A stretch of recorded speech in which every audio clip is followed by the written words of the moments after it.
O te whiwhia fo e whaatalo whai le leivanga o lea whiawhi e le soifua lau le leimare soifua maua a walo tātou wa turu pele le loto pele le anganga e pese le wha moe moe ia o Samoa e matalasi e peo na taulangi e teini o le misi Samoa ia te oela o Samoa matalasi e le dei fo i vaenga o lea whiawhi i le aga lei o le tātou ma te sili le langi e na ua toru miru te utai dei le tu lai wha malo le pale malo le folau malo le wha toa toa ya wa fo le fa si fo nga luenga o faiva fo tiute sa pale fianga yelo tanto tunu ya mai le tulangi mai le fo I mata fanua ile si fanua ya me se fo o le tunu ile tunu ese lava tunu ese taimi manso ai ilalo uma lava o le la e tasi io e sulungia uma lava I tatou ilalo le nei lano langi e ave malo losio le la yo fori ka vai o le alofa o le tua I le soifua ma le ola. O le tau au na le nei asiata. Le fo wa se mai pe au nganu o le ea. Ea se I fai se tātou tala, fai se tātou ori le nei fo yaso. Ya, au tu mantila le alofa o le tua, malona nga le lei malona mantango fie. Fa mai o le alofa lava o le tua, e tu mau e le liu lava o le fa vau. Melea, au te fie foi au mai lea suafa. E tātou te mili tino ai, e tātou te ale angai, e tātou te munu o foi, ya, sapa I tali wha manu yanga le tua. Awa yeri tari tununga ua tauta ia e wa e manuia whaatama soali inga o le nei aso, sa fia ngai malo tātou o tunu. O fia foi la lea I te mafuta mai ai le nei lava foi taimi, pe o se taimi muli ane fato a e to e maua le porokalamele nei ona ua le fitau I mataimi o le tau fo I tūlangi po o ngā luenga. Fatalo fatu le mo oe malo le folau, malo le tautua. Ea whaafitai I le tua li soifua ma leola. Whaasolo le tātou fatalofa, ea mai lava fo I le pai o ngā luenga pa ia le tua, whamai o le talanga saa, Io e tapu vai tasi I aipa ia a wale tua malo na fina ngalo ia o fia ngainga a tau I le langi ia mo tau wharitua o le au sāle vi a wa fo I whaiva ia la tau te tatalo ana popongi la ungaina o le upu ma le tala ina o le tala lelei ia I turu inga o le lano langi ia ia mafai o na tātou tāpina pena a wale toe a fio mai po le fio whaarua mai o tātou wali o Yesu Keriso. A talo whātuna I ele nei vanga o le fiafi. Fio I o le tala le lei ma o tau wharetua. Ia ona I whaife au fo I Elaines wharetua walanga I fueli ma whaife au Elaines la kou wharekua. Ia a whapeo o whaife au Elaines o wharetua. Ia malo la vale ono sai. Ile ia se whaasaanga o le mele o le koe aru whaalua whaatoru whaafaa. Te tala la vale hava noa la taubia se I vanga na ai fionga I patele leila o kamala ia kaloka ku mau ai le mafai ia ona alu fa be mai a me wa le o le la tau fu I tau tinonga o le la tau fu I fiangainga yo siru mo le tua ia o le la tau alo lo fa le ai le tua tau wala mai I lana ngā luenga ai le inga I korua. Ia ua tātou tala noa ai lei whaaru pia kaku whakaro a talo whātu I tamama tina mātutua I tonu o le tātou tunu I Samoa o fia fo I le fio anga olo e maua mai ai ia le tātou purukalame whaafitei atu a whaapea o lea te mai mua mai e whaonga inga tāra ia whaafitei atu e lou loto te fia le nei purukalame ia o tau le whanau ma o tau ainga ia tunu I whafo tō anga I kului le tara ia nei mātua I Samoa e mai mo mai ai le tātou porkalame o le tauta ia ai a fiafitei tasi whaasolo pe le tātou whaatalofa tu I wō ma paanga ma mai o ila dou e fia e muli ta I le nei tautua ma le nei fui au onanga whaatalofa tu asiata ia te oile nei aso o amai oile nei aso ia Whaftai I le tua pe a whapea ua lau I ula e pou I toa pe o le tala le whale nei a moa. Mea umana ma mo o mana o iei lau loto le nei a so a whai ua tali le tua ma whaia se mea le lei mo oe aua nei e toe whaangalo na e whawhetai. Iyo, awan I whaangalo na e tue alu te whawhitai. Awa e eile skele le me mali eile tātou soifuanga, o le vaviveru kako eisi. Ai anga o ngā maua o me lima o solo ai le I lava ma se toi mawhufau. So tue alu ase I tau momoli le whawhitai. So wale momoli le whawhitai I le atua. Ia awana I pei tātou o tau poufu I e fia. Ai koe kasi a fia. Ngi kau poufu. Le mea ni o whea kuari I kau whairua mea la I leo tu. E toi fo I lava I toi fo. E ai, o le pela ele un kau pou. Au tau pou whata mala. Le lima vo I lea ai popoko le sirima. Ia e ua ia pei o le tangata mai vo I lele na ona maloloa. Fo I ai toi whawhitailo na matai. Ia ai aua nei pei o le sivanga vo I lele na ona maua o le mea na mana o ai mai lo malo tua. Ai va I le aru le akua. A talo fatula ia e le totele o woma pa anga mamai le tatou por klame o le Tautai ai. Po fia fo ile te mafuta mai ele na o Samoa, o tou ia mafuta mai Australia, o tou ia mafuta nei New Zealand, o tou ia mafuta mai Amerika, so se tafa le kelope o lo e mafuta mai ai, pa malo atu asianta. O a mai de ngaku. O tou ia e mafuta mai I le Pasifika. Fiki, Konga, Vanuatu, Tahiti, Solomonga, Tokelau, Niue, Tuvalu, and so on. E ale o langa I ngā kuhu. O te iloa tutusa le tatou tau ma Samoa, au la ofisili ia ia. E ale o langa I nā tunu. Ai o a maita mau a ingo nā tunu. Io e male o langa fo I lele everyday living. E iei ni vaenga o tātou wanga nuu, ma tātou wanga I whanua wha Samoa. E iei so na stau so tanga, pe tau tutusa. Similarities. E tau iei ni whainga tutusa fo I lele e tau watatangia mai ai ia le tātou wanga nuu I nātu motu le Pasifika tau te au mawai. Ia, siri a kwa penga. Ataro whai te au le mafuta mai le atu Europa, le atu Asia, I la tau wa se anto e maua se awa noe toi fo I mai ai we fo e koi Samoa. E au te ilo ua matua tau we vai le lai fo I le lea. E tau wama mai ni usila Amerika ma Australia. O lea lana tala tu o lai whai ama ftanga Samoa. A o kou I perkangia, o tau I Europa, Asia. O kau whaingi kou communities, just reach out for ile lea utou. A whape fui ole nae e te whaafunga mai, a o whaisinga kou ka mai group fo ngari, tai peilar mato vai ngari isa la edu. Iyo, le na whaatala noa marisunga ia South City, ia marisunga fo ile li fita fita, ia Schmidt. Ia o lala ia ile la tau group call le ngai whaia mo le au Samoa nei tono isa la edu. Le lala na leu te tau whai atu whapea. A whapeo e whafonga mai au e atu motu atu nuu ia lea se asea whaingi mafukanga Samoa matoro mpena. A o lai ia sia tauta mai mafutanga nai te involve vaipo o nai te taula mua. E mwhauna e meli mai e tau, pia mo fisi kaku a pe atu whina ngalo iai. Tatu taratara noa fo e whaavanoa se taimi runga o se porkala me se afi afi. E le lei fo ili sila tole tatou atu nuu lau tele ma to tele utangata. Ia po a fo I ni whainga le nā tunu ua te iai. I mea ange le oiloa kulava. E le oiloa kulava ngai kuke puapua ngā kia. E le oiloa tu lava fo yo nai mo o mia. Nisi e whaaru ai tau tupe. Wa tele. Manisi tu laga whapena. Ia, mawala manoa tau te fiso ta I mai ai, mau fusi taimi tātou te tala noa atuai. Ai, ile nei la ia fiafi. O te fiafia e whaataro whātua ia te outou malava. Ioi, outou malava lungo le tātou porkalambe le re fiafi, ma lo a fua ai lau o maua I le anga le leio le tua. Ia, ele tari tununga. Ia, ono vai roa te tusa I le tua, so tātou manuia. O la ufesiri le nga kau whai aku le amatanga. Lana wo o mai nei la utalanga I to loa fio ngai tama pāteli. O la ula fesili o te fia tu I nātu. O hau e whaisi o uofo. Ia.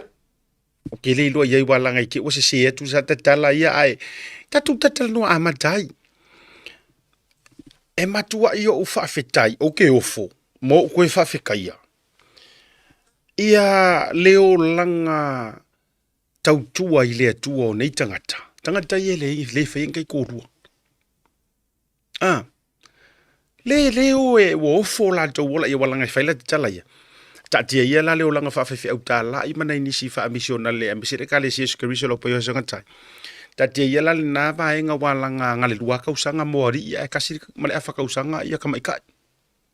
Iyo. A o lea lau te tala no atu. O le soifuanga le te soifua i wha pātele.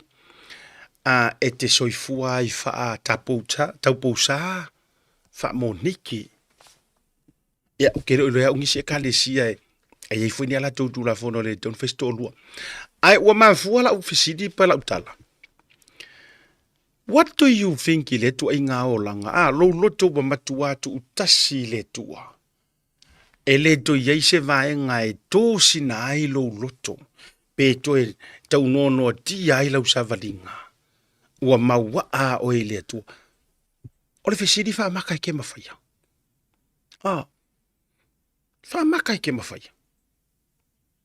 Iyo, leo wa tate fa tu fa pena. Tu sawa matua ave ese mai oe ile lalo langi. I vaenga tautu ina nau o nau ta inga o le loto o le Ia vai o la ukala mongi. E whainga ka. E whainga ka, ele e whako e whainga ka. O lala fo ile mo mi ai. E au fo tatu te, pe tatu te whaatala ula nei nei tangata ma pe true story al tal noia. A walanga e le whaingo fie. E makuale e whaingo fie. Le tūlang, e se mai lei o kere o karangoa aku la ya o e fo ile le fi wa so ko ru ele maua ele o tele o tala no antu. Tele o tala no antu e le o afia i fuala o e nga. O le o te tala no antu mo e ua ofo i nantu lo lantou soifua. Wana o le tua. E mafua o whaila ukala lea. Mana tua fo ilen tau sisila mai mai la umalanga tui Amerikano o lua tu o le ulua ino foanga sa o ngofo imo wapia ilo ulua ia soi i California i Amerika. O le no foanga o tau pousa. E se o teifo ile se o tau songa lea ia tamaita i tau pousa ia Josephine Pele. Sorry a fei, ia na. O lo bingala le fea tula utala. O ina o taritonu ai. Leiti yoa fo ila. Ale ai ko kiki le iso kai mile la lolangi. Fatul termino no o fale to tonu o le loto alea. O vainga sa o vaia. O e fale nga ma me ngo sa vali e to tonu. Pe o lete no foi to tonu se farisa. E o le moenga, e o le potu. Ia. E o le potu fo le sa o moe ai.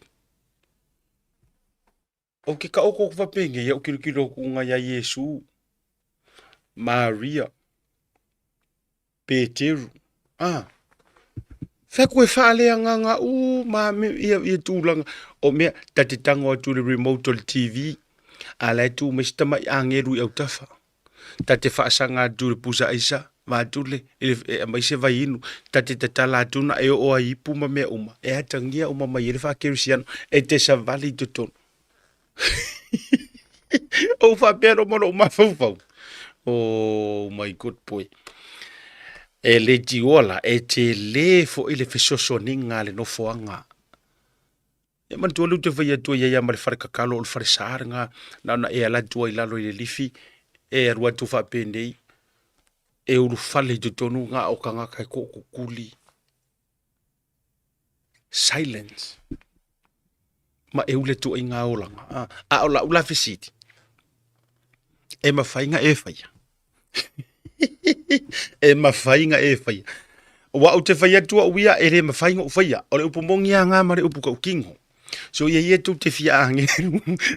O le upumoni a ia o ha uia Ya, lea, kisia, e le mafai o le vuke va ko no bele uno la ka mo misa, e le mafai finga fai misa le mele o le nofo to tasi o fo tu le ola no mas to lu. Iyo, o la ula pesidi. E mafai ngai fai. Wa ye tai mar soi fuanga e fa panga no ma fa tu tala lo ai ma fa fa. Ma pi fa ta alo ila ta tiro tilo ina au ona nei le tua. Ai lilo I manatu. Le tūlanga whainga tā, pē whaingo fie fo. Le kūlanga le, o te lovo ya, uia fisola isuia ia le mafuta mai I Wellington ne. E matua mama o a maremele o le fiaru le ise ko orua. O kamaia, tasia le aso e mawhaina no fwai. Lua o aso, whea rua I pei o le tinama I tanga. E o ia lau lua lome, le wadi ia. Iyo, e paule tanga tau te tau wa ia tu le wadi uma ye vela mai lunga tatu purkalame e faale a te le mea lea. O le tangata leo fipule isilila.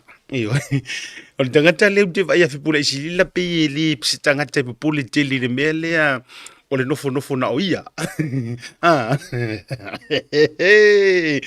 Ia, a ola una fesiri mo, oi, ma de wo kau kingor solo ka maloa, a fesili mai asi e mafaina e feile na me o vetu ele ai ele mfaingo fa pakili.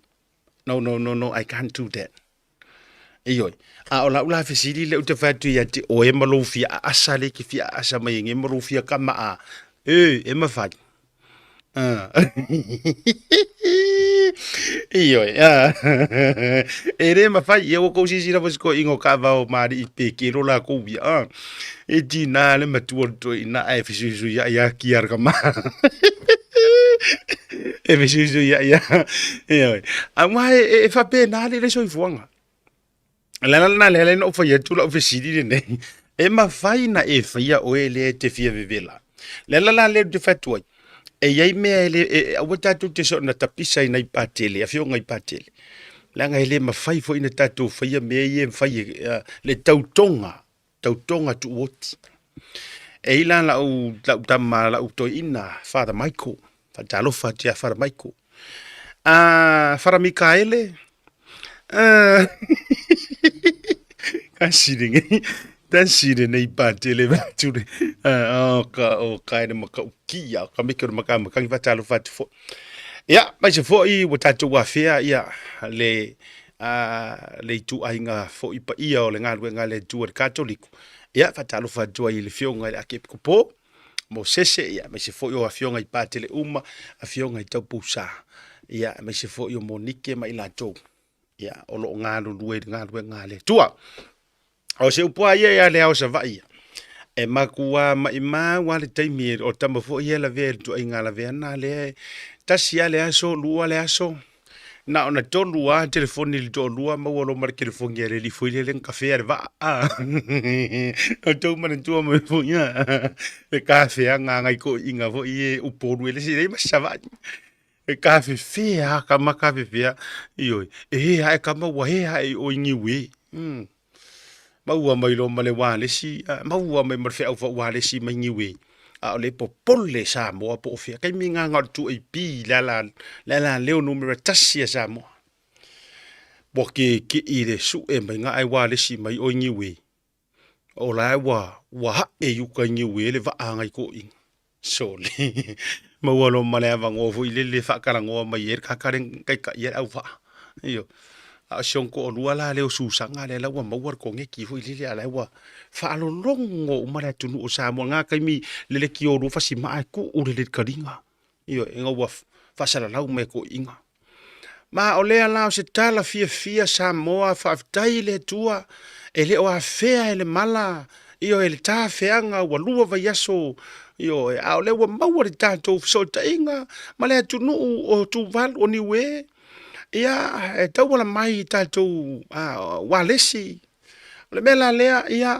le ala wa ye ko kongu le ofisa I kai muringu o masi ko o ruor ka kale ka king o susanga io e ia la o maua mai mai so ka inga mai aku ro male fa sala laure ia sa ngo mai le fa fonga ku ia le wa isu sanga le ofisa fa kai o le wa mawar kala ngai ia o le fa fonga le aku kua ingalo ko ai ma fo ka karen kafia le fasilenga muri de nga vaku o le fa fonga le ku ya ai fai melo sa kala nga so mai er ko inga sanga wa susang sanga mai masusang iya woi karo fa iya mai sanga fialaku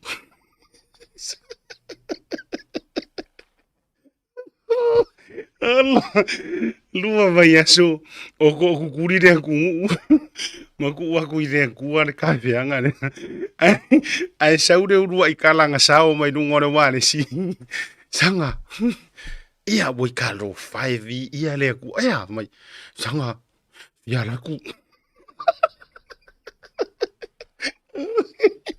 o ina e tau te sila fiai ali e skraiten ma elea ya se fa afia ula vale fa ele melia pe a o ina motu ma to lu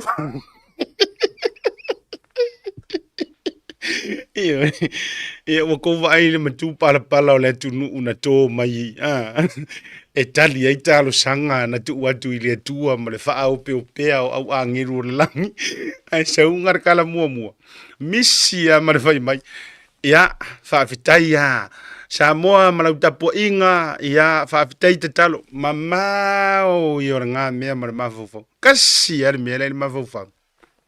Tanga. Ia laku. Ia. E sa oire wha supu. E le haingo hi. Karari supu e le whaingo fia mai. E le haingo hi. Ia ore mea la lea. Ua maua le ava noa e whai ei lau to orua, whai lau to orua. Ioi, ma so ia ke whiri ko orua. Ioi, so ia tau te whiri tai to orua. O le a ea le mea a maua ele nā mea. O le sika ngakari i pe aru le kauvanga. E pe se kauvanga langa mea le ai ke leo.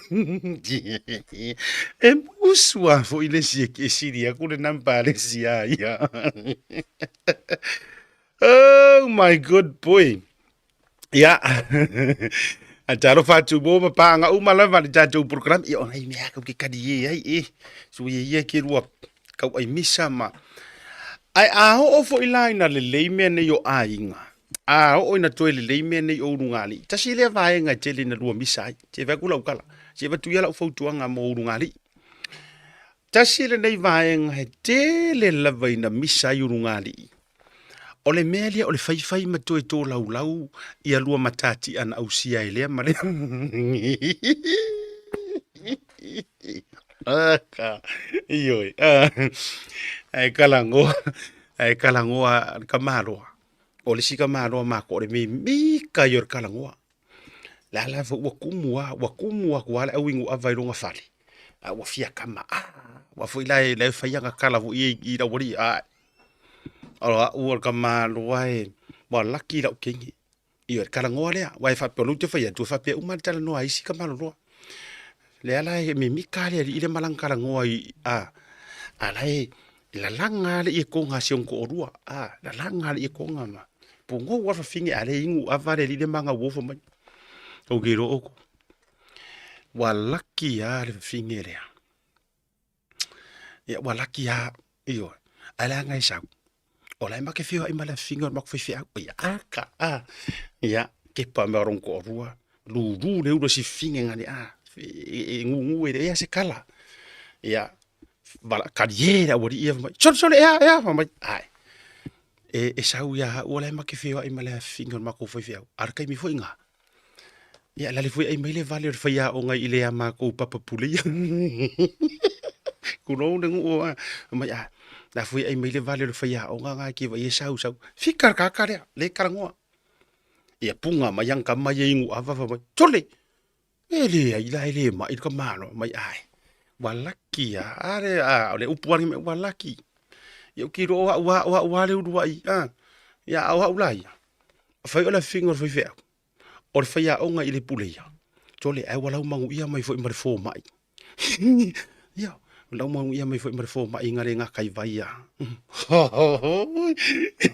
wa ko wa fa me so or kamaro ya mai manga so le ka ro fai ma ia me nga do ke fa ko ro ko rua au ai ke fia io au ke fai mai fa o mai la ngor ka mai e le fai nga ka ya o fai le me le ai me i fa me i le me io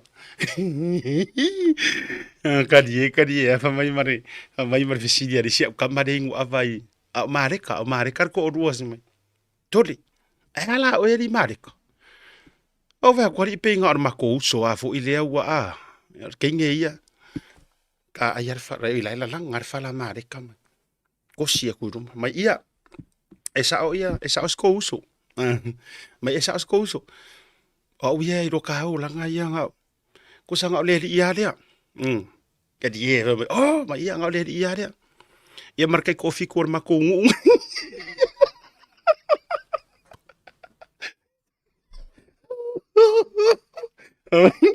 mai mare ka ioi esa o uso nga le ia le markai kofi ko ma ko ngu ia so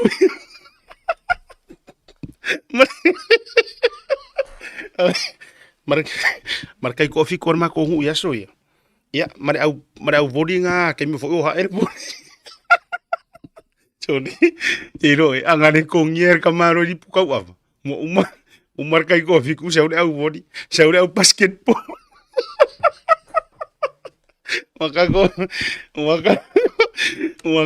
ai la nga ko dei ungol mor kan ka fia kama ya nga ke i mare ka se ku ya la faya ko iyo ma ai la nga ko ile ko nga ba mai ya nga la ka nga le di ya nga le di ya ya markai kofi ko ma ko ya male au bodi nga kai ko nga fai ya sa we male au basketball ai fai ule au kirkikia a fale asi oh my good boy ya au wale toe tala no fuai na mea tasi le fai to ai sao mai le fili to tonu me ni o ngari o le koe whaakanga fua o le tala no ai na mea iyo o le tuala no le avatu fa tala fonga alanga sa ola ukala a mana o le ngari fe alu fani au wale fai fua makau apa ngari ukupua masi male avalota o le fai ma o le tepa fua itua iyo ai a fai lo ua move forward le mea iyo fai lo mare kai sa vadia le finge ngane forward march left right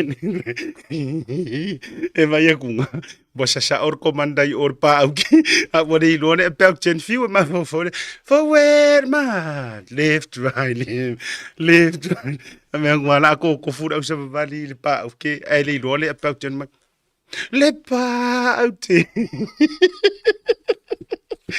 tatou i famunia nga wa so i fu man so fa na u nei va nga le fiafi tatou alu le so fa na mo a jongo fitu mo lima tu sanga ole tina ia sivao sata famunia nga ole aso so i fu si o tin a so uso ia sivao sata o fa ale paloli vi ale tama fa ale langi wa e ule mailo fitus fu mo lima tu sanga le ne yaso de dalo ia toe maua nisi tau sanga se tele mo o ele uso alo fanga o ainga uma ini usila sa mo e fa siria yo ulo fanga mo o ele uso o lo uso la ititi o lu isa mataimua malefanau mai California fa popo toi fa bria ka mai siata ele tatou proclame o le Tautai ya mo o ele tina happy 75th birthday today sivao sata ilunga le tatou proclame o le isi aso fanau o le antoanga o le tasi tausanga o le zunga ya Gregory Leitia sa ya maru e tele lo lua i tausanga i le so le pele Gregory Leitia sa fa manuia le tua e lo wola tupu ai ma tou te alo lo fatele mo o e le pele alo faanga mai lo mam Sicilia uso Romeo Mayese manaio tua fafine Willa ma Elaines ya ma zio grandma Willa tia from Utah mangatai vai malelololangi atoa. Molia joy malo whaanga mai a asiata. Ia, le atoanga o le tasi tausanga o le tama au leile nei o Gregory. I le nei vaenga foi o le afi. O le isi tātou waso whana. O le isi tātou waso whana, o le atoanga o le tasi tausanga. O le sfanga ungi whako aho o ngei mai aela a matalo o le tasi nei aso whanau leu sta ile nei walati lava tasi tausanga o le tama. Ai se manu e matua whapapaki watu o ele na sentia mai le sentinga mai na le ang. O le tama o toa ana jai malelangi uso junior fesolai. O le fale asi ufo. Whamanuyang ai whamanuya tu le aso whanau o sio uatali o le wi ifo ile nei o le ainga. O le so wa toa iai le rua tausanga. First birthday o le tali ia toa ana jai malelangi uso junior fepulea i fesolai.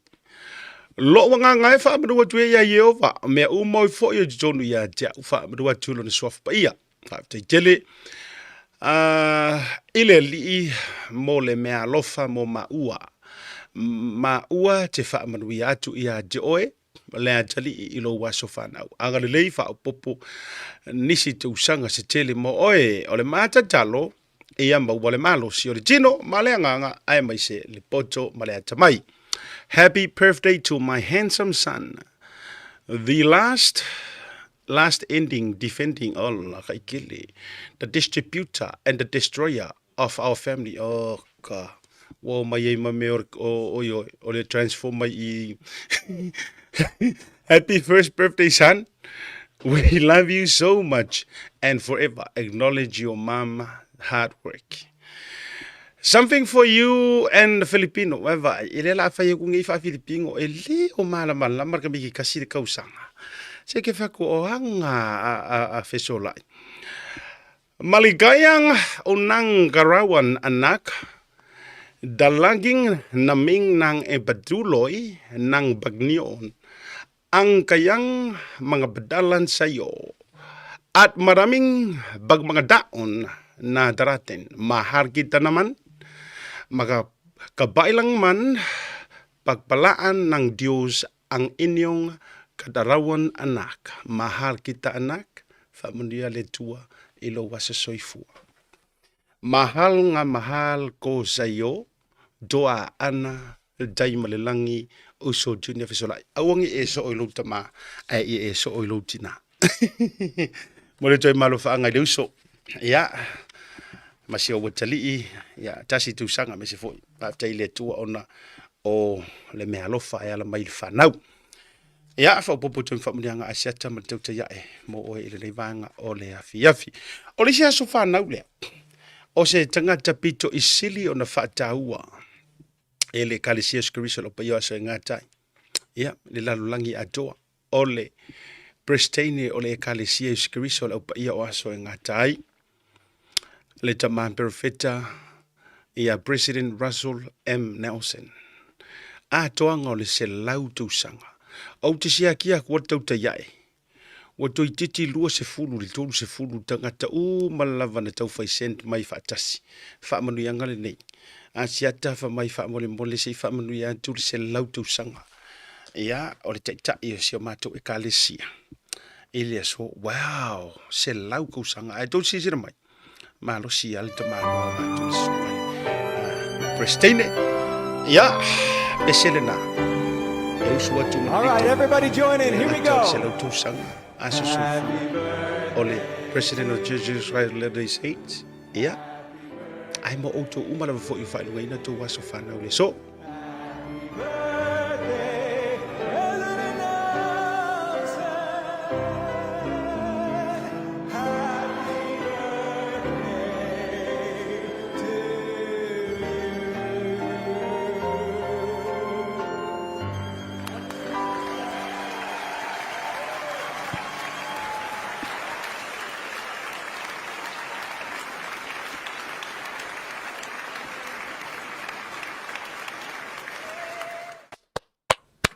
Iyo. Ya, boleh tuan famadianga mai asiata mal proklami oleh tu te yae e le ngata o members lava o le Ecclesiastic Council o pa io aso e ngatai o lo o vele nei por kalame ia o ma paanga ia te autou e le ngata fo ilea o le special delegations mai i le aso whanaulia mo auto lava o lo o Utah ia ma moli tua ia lo whaanga ia bisa fo Amerika ia i le taitai o le tala lei po le Ecclesia ia i le maungosiona i le atuanga o le se lautou sanga i le aso.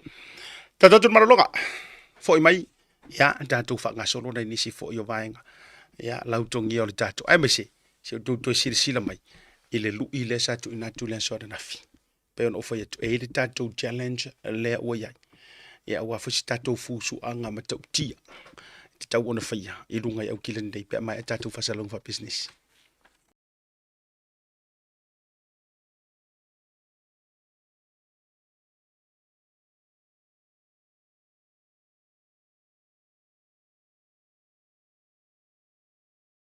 At SMI Hardware, we cultivate craftsmanship. Built tough to withstand our unique climate, our roofing is designed to last for generations, providing unmatched protection and style. Whether it's for your home, business, or community project, trust SMI for quality and durability. Our ColourBond iron roofing is not only strong and reliable, but also adds a touch of elegance to any structure. Engineered for performance, our roofing stands strong against the elements, ensuring your peace of mind. SMI Hardware, where strength meets style. Proudly Pacific, proudly local. Visit us today to find out more and see why ColourBond iron roofing is the perfect choice for your next project.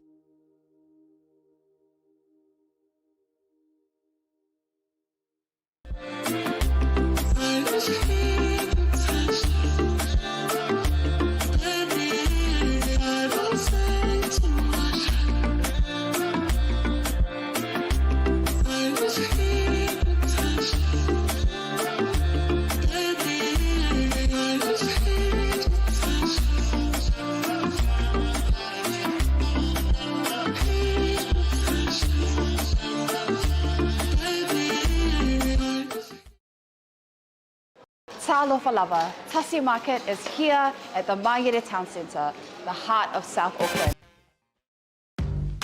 The Color Shop in Moatoga can brighten up every aspect of your life, from interior to exterior. You can change the look of any project you have, from auto to home, around the yard, and everywhere else. Bring color to life with our selection of the best paint. Come check us out, because we're more than just paint. We got bush knives and a whole lot more. We're the folks that will help you kick that drab right out. So come into the Color Shop in Moatoga. Call us on 25577 or 21527. Drop an email to cs.creston@gmail.com. You know, for any Pacific person to deeply understand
Mo tupe whamamoli Samoa, mana tualoa le PacificEzy.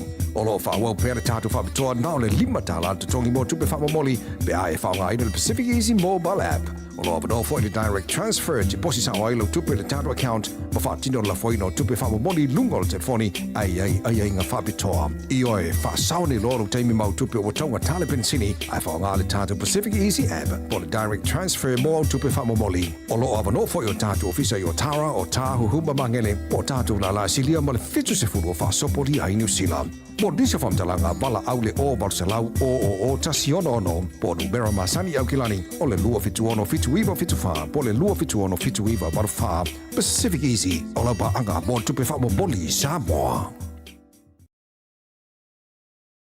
Jamie Robert leo watoe se furu mre 5 minuto na jalo le itulau 5 ele Jamie amantoni usiladei ya toi fatalo fatu pa fa pe o le foto a e ma wale tātou live po le tātou proclame e ile dei fo ia fiafi o le asolua ya ile anga le o tātou mataisili ile langi fatalo fatu ni si fo i o woma pa anga mamai misi fo ila tau fi share tātou proclame am faina e sheina ya awa fo ile fa fonga ma wale totele ya ole so sa tauna ma wale tātou so ta inga pe on fatu la so na fi peitai o le tau le 5, which is all o te ale 5 la tale ono i Samoa. O te tau ona wha tau no i nā i le wha moe fo i leo le hand over inga o le Miss Samoa. O le alalale na, tu lau wha whongare tunu. Ua le mawaise awanoa e fio mai ai ia le taifono o le ono mea productions. Po i la tonu le sa fi ta i tunga. I ai le tātou tu e tātou ti whatala noa. Ai e tā loa le itula to suli minute talo 5 tatou which is ole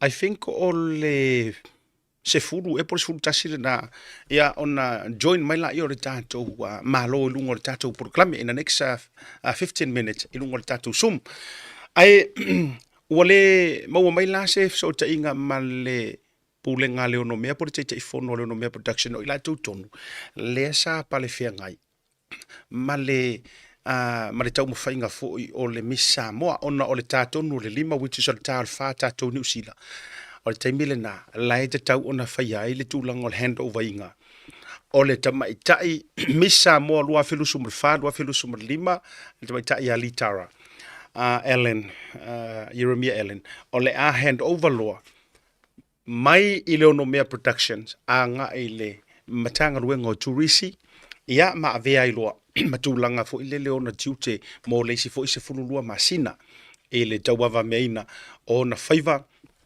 fa tamaitai la le fo por tu sala o tatou tino la na ole mo mai se avano e fa tala no ina i le fiafre nei ia ele uma i se i tau fa to ale le fo fuanga i Samoa ia ona mo le o se tatou fa tala no maybe ole aso tofi alo le stofi ole so for really ya male to my time miss ya fa pe fo ia ila to sa organizing I am wondering itulanga fo I me se fo se me mana ye tele no ai fo ile pese fo ma fatunga na itamali ia sa le sa fa onga ina fo ia wale le tulanga o le fa moe ya wa tau fo ona tulanga le pese fo ile walanga o le fionga ya pese ta le sa lio tuna o ia tonu la vai ana le pese foi le sa fai ma film song po o le pese e autu tonu ai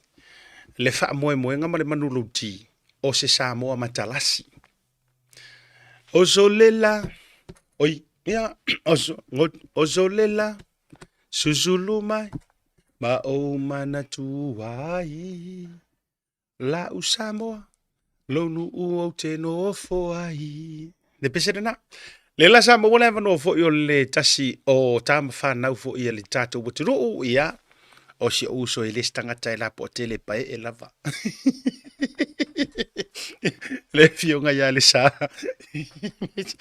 ya e mo ngela u kamore sa io la kala le akangi fo ile la po tele si uso le na mo wala no ai what to famous sweet and not te usui nai yeah acknowledge for ile o le original politanga te tonu ana le pese o le winga wala ina fatula tala le Walanga a fua tūlanga o se leni maua ma meo tuainga occasions se tele whapene.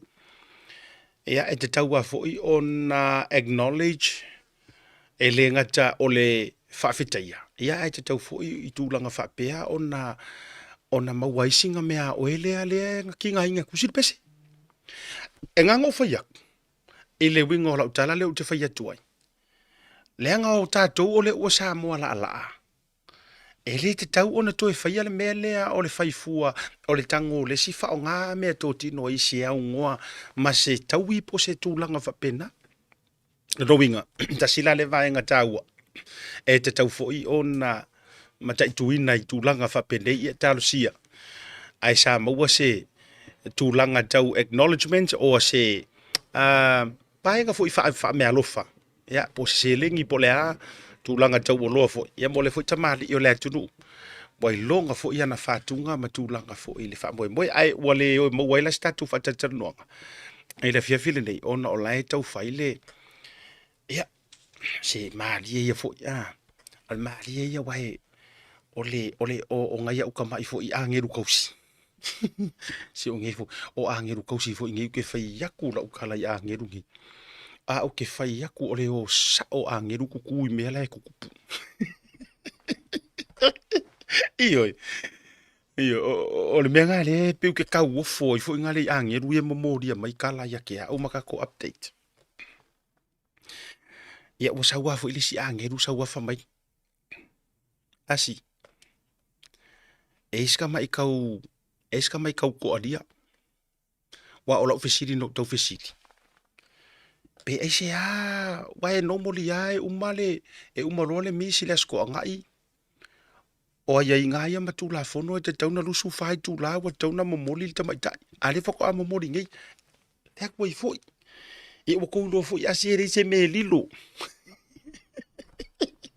Ia o toulo foi tautai ia ele ai se e ke fiu e ke la vi po fere pu ma ai te matua maulu le te la vi. E faʻasoa kua le ele te ia wa vai dunga wa to tolo mai fafu. Ai nga o fia. Le nga e ia nga fa pena te tau ona umaloa from the day na ground ile te mai ta. To the day e te tauna within 24 hours. E te tau ona umalo momoli loa e le vaenga lea e hostinga. E momoli anga I oile maa loa pole mitanga ruenga o tourisi. Ia, le tūlanga whapena, ai wo uke ia. Ina ufa maila u angiru kausi. Ia, ngā uwe vai akua wa over ma le 24 hours. Paku ea? Ifi ea di nge angiru se nga makua. Se kau amai ea pole mea ingi sao. Mai hoe. Mai whakari ea, asi whakari ea, auke whawe me ngoi o soro whaku, whakari. E eirika mai era.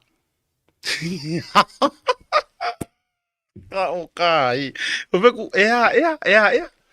O mai iwe, e whatka mai era. Aku, se a mainga, ole ale era. Ia, whamai ia. Ore mea wha ua kupu. Ia, ole manganga o fo isi. E momoli e isi. O mako ea? O le mea wakupu. O le manganga o isi e momoli e isi keinge. O la le winga o raukala. Si ki ofo e asipi e kere I o la leolanga. Ia wako ea? Si wapi e kere I o la leolanga. You know, read between the line laukala le whaiak. Fak si orang o wede o ingi o elengi au elengi au ngia u antenna fo ngai ala inga mai ole me o tupu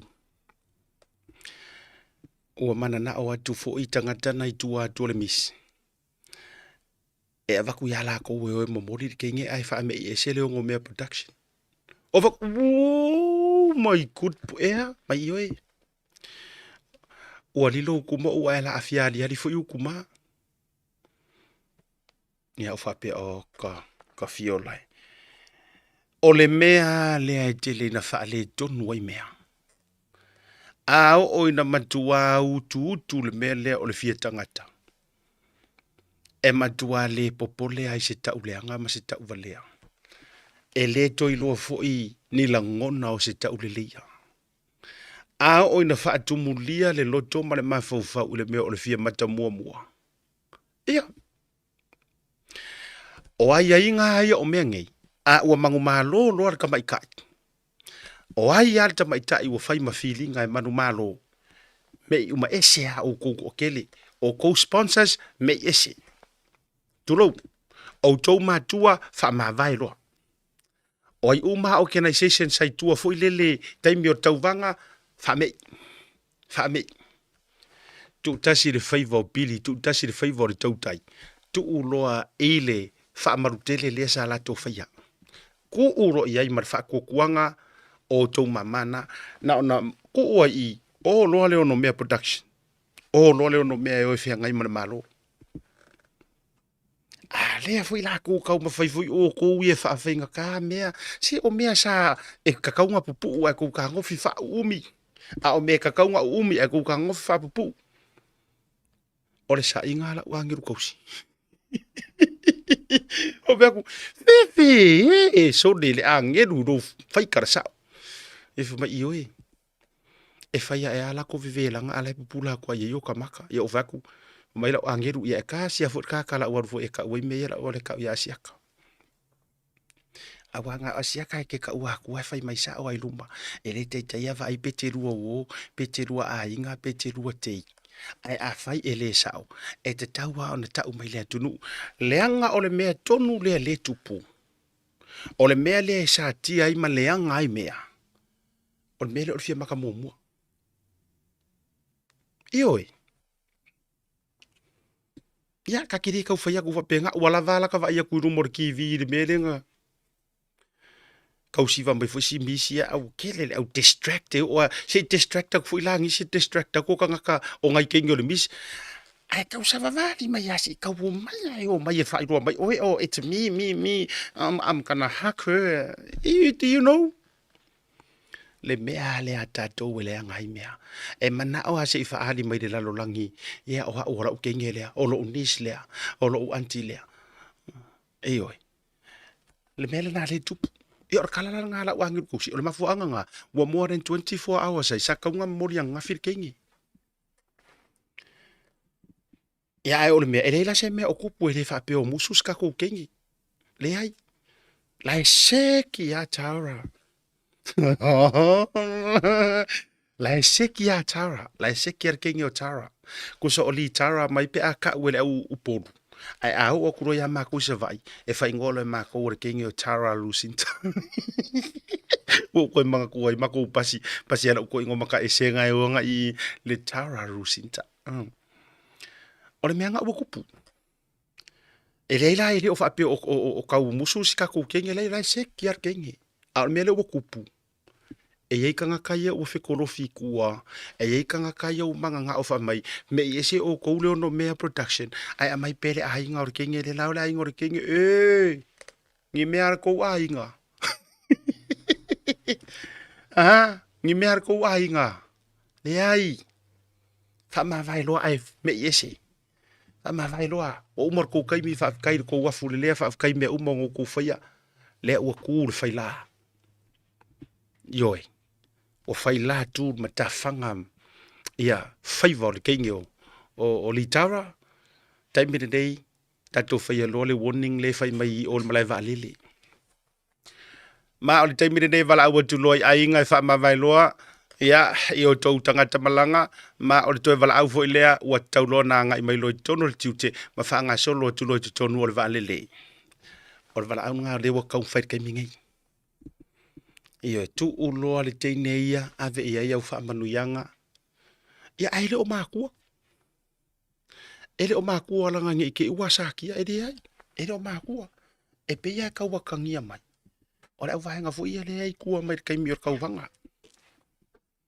talu fai ya na fai tu fa pena ar vala au na le la vala au tu ai fo i ma uia e fa le o tu ai ia pasi se umalava ole afa malanga ile tatou vaalea ole enset valvor toru e tu ua paleolo ye pia ia mo augilani New Zealand fa mo le fa ma vai lo to fai sau kisi tasi a ia sa ole tangata kisi ia mai anga ia tu lo tonu tatou tiute e siaki umai o e manu te le ia Ia o vai la ka kui. Kai mi o fa ma vai. Tu ulor ngā ruenga ia ila tau. Ua. Tusi au ia ia la o tulafono. La tau te. Fatau nuina le vainga. Ia. Le ngā kongu lava. Au te loa le ua. Maua mai le tātou so tainga. Ia, ma le tasi le nei o anko litara. Iyo. O le nei o le tātou māloi lunga o le tātou purukalame. Ia, ale o se anko se itoe o mai lava whaafsiri. Ale o le anko o le tamaita imis. E pea se grandpa. Se tasi nei o grand anko. Pea o la mai lau kema lana naele i o la lei mai. Ia. O le atato atu le malolonga se tau siaki a kulava le kakou kemra lea. O le ua sau lunga le tatou. Ele le fai lalo ta fesili ile ale o le anko le grand anko. Iyo. Ia, po le afo ile me ua tupu matulanga whapena. E miso lana tapua inga.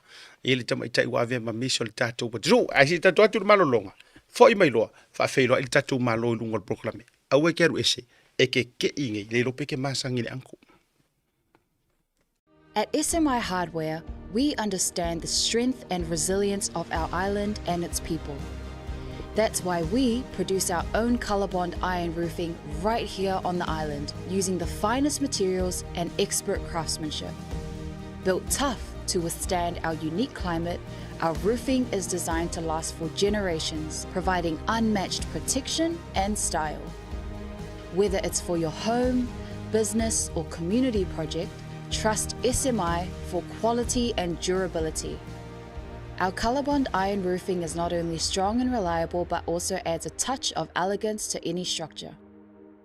Engineered for performance, our roofing stands strong against the elements, ensuring your peace of mind. SMI Hardware, where strength meets style. Proudly Pacific, proudly local. Visit us today to find out more and see why colorbond iron roofing is the perfect choice for your next project.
Alofa lava, Tasi Market is here at the Maingere Town Centre, the heart of South.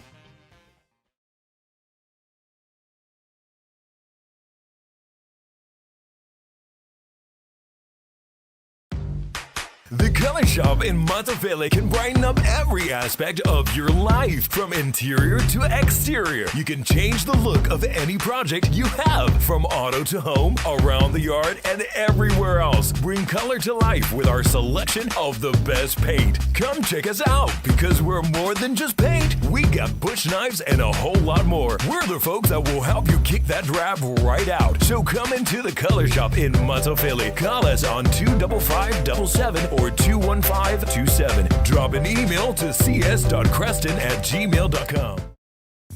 Mo tupe whapaponi Samoa, mana tualoa le PacificEzy. Olo whawau pere tātou whapitoa nao le 5 tala te tongi mo tupe whapamoli, pe ae whaunga ina le PacificEzy mobile app. O loa wano fo i le direct transfer te posi sa o ailo tupe le tatou account ma whaatino la foino tupe whamomoli lunga o le telefoni ai ngā whapitoa. I oe whaasau ni loro teimi mau tupe o taunga tale pensini ai whaonga le tatou PacificEzy app po le direct transfer mo au tupe whamomoli. O loa wano fo i o tatou ofisa i o Tara o Tahu Humba Mangele o tatou la silia ma le fitu se furu o whaasopoli ai New Zealand. Mo disa whamtalanga wala au le o Barcelau o Tasi ono po numero masani au kilani o le lua fitu ono fitu iwa fitu wha po le lua fitu ono fitu iwa baru wha PacificEzy o lau pa anga mo tupe whamomoli Samoa.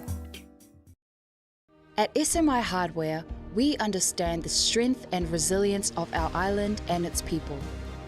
That's why we produce our own colorbond iron roofing right here on the island using the finest materials and expert craftsmanship. Built tough to withstand our unique climate, our roofing is designed to last for generations, providing unmatched protection and style. Whether it's for your home, business, or community project, trust SMI for quality and durability. Our colorbond iron roofing is not only strong and reliable, but also adds a touch of elegance to any structure.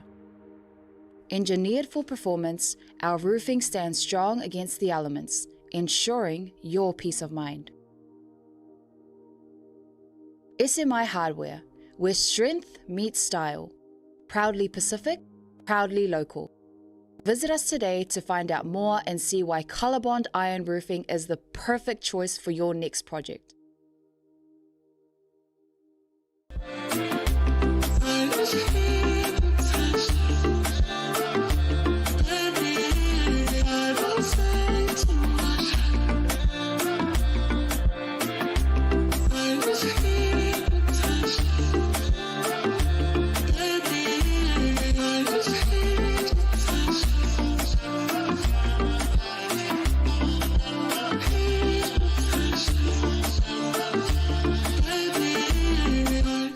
Jebro batile ua ono midu tu daily July 5 to 5 ya tu tatou company lango sua le SMI ya ngata fo ilea o le PacificEzy money transfer Pacific 40 talo fa voucher ngata fo ilea o le Digicel Pacifica le fakalo fo le Tasi Market tatou company le dei ya sama rianga le fo pero fa ya tu a fo mai ya wo fiu ka usa ili aku on o live to amo moli ni tatou misa moa i te tonu o le mtanga ruenga o tangata ta fau masi asi mai fafu ya wo fiu ka usu aku la fe pisi matu o litara ya maona tau ai ila tangata le pe ya se anko e o litara po se grand anko ya le la paula le sta mana tali mai ya le la wo mo wai ro ma no lu ngol por kalame o te fi fa felo ya tu.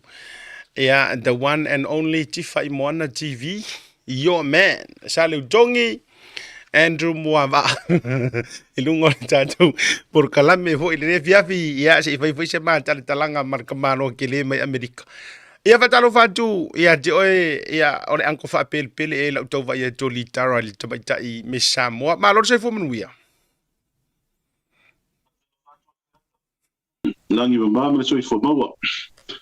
Patalo fatu foi pe maurunga ole fa fonga anga tatu tunu mai monga ni fiafi ole aka se lo sa te manatu o mo na e fatu lo ai pa ia mama manu pa foi no manu le tunu ia ole ta ole na e tau no fatalo fatu ia le anko li taro ni fiafi malo se fo lo tolenga vai mlai e fa taia o mo mai si o ai tu ia tu singa e a ole le ia li ai longa na to fari i le po le misa mo adi e misio tapo inga salutung ele imoe sata na sa olo sa wanga umalenga po ka po ai le tam fainga tau sala tatu tunu ele o se anko tara la foi o fo ni ke fainga piko sa lo fakaya fere wala ku ya ma ko lisi piko ku punga mai ya yukai fal ko fo so la so ngia ku mamanu ya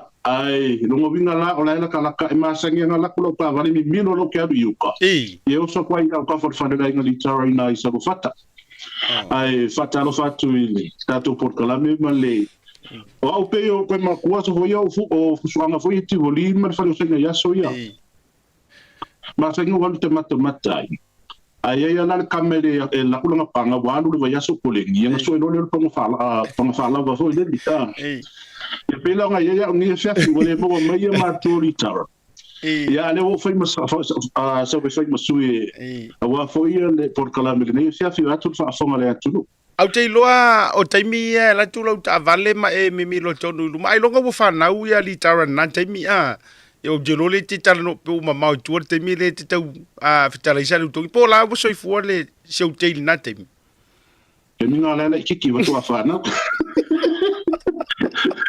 si ma do sia ta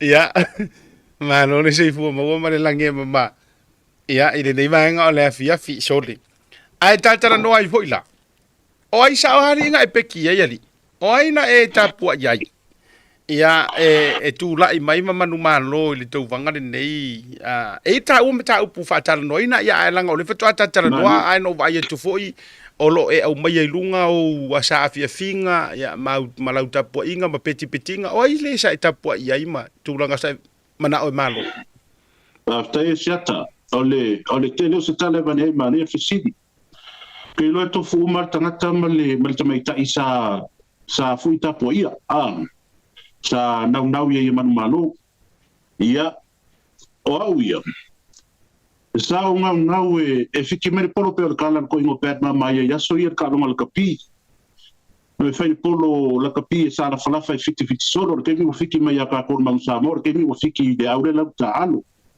sa fa penala lo ngona o lua pa inga o fa o pe Australia ia le tau salo le tunu o ma ngai ko kenge kasi tau tene nga u fa pe kamsia fo ia malo si o tau sala ai sa fa au foi do lo ngona ke mga fiki kasi me ngai Amerika o le fa to ato e fa malanga i ma ko i Amerika ile fa kinga ino o fa moi ia ma va ko foi e tolu la fa tene wa i tene fa tau i Amerika sa mo ola se fiki kasi me ia ma ko bi ma ngai nga o me o le fiki solo foi de ma wo return Australia ma wo return ango ma la se fiki kasi me langa boleva ma ko ke de ko wa kultawa ia ko fiki kasi ko foi le sila anyway it's okay you know fiki u sa mo foi si leva le pane sa mo ai o lo fa na no no mana o me se tene ma tu tene ia na bat pe u yo le ele u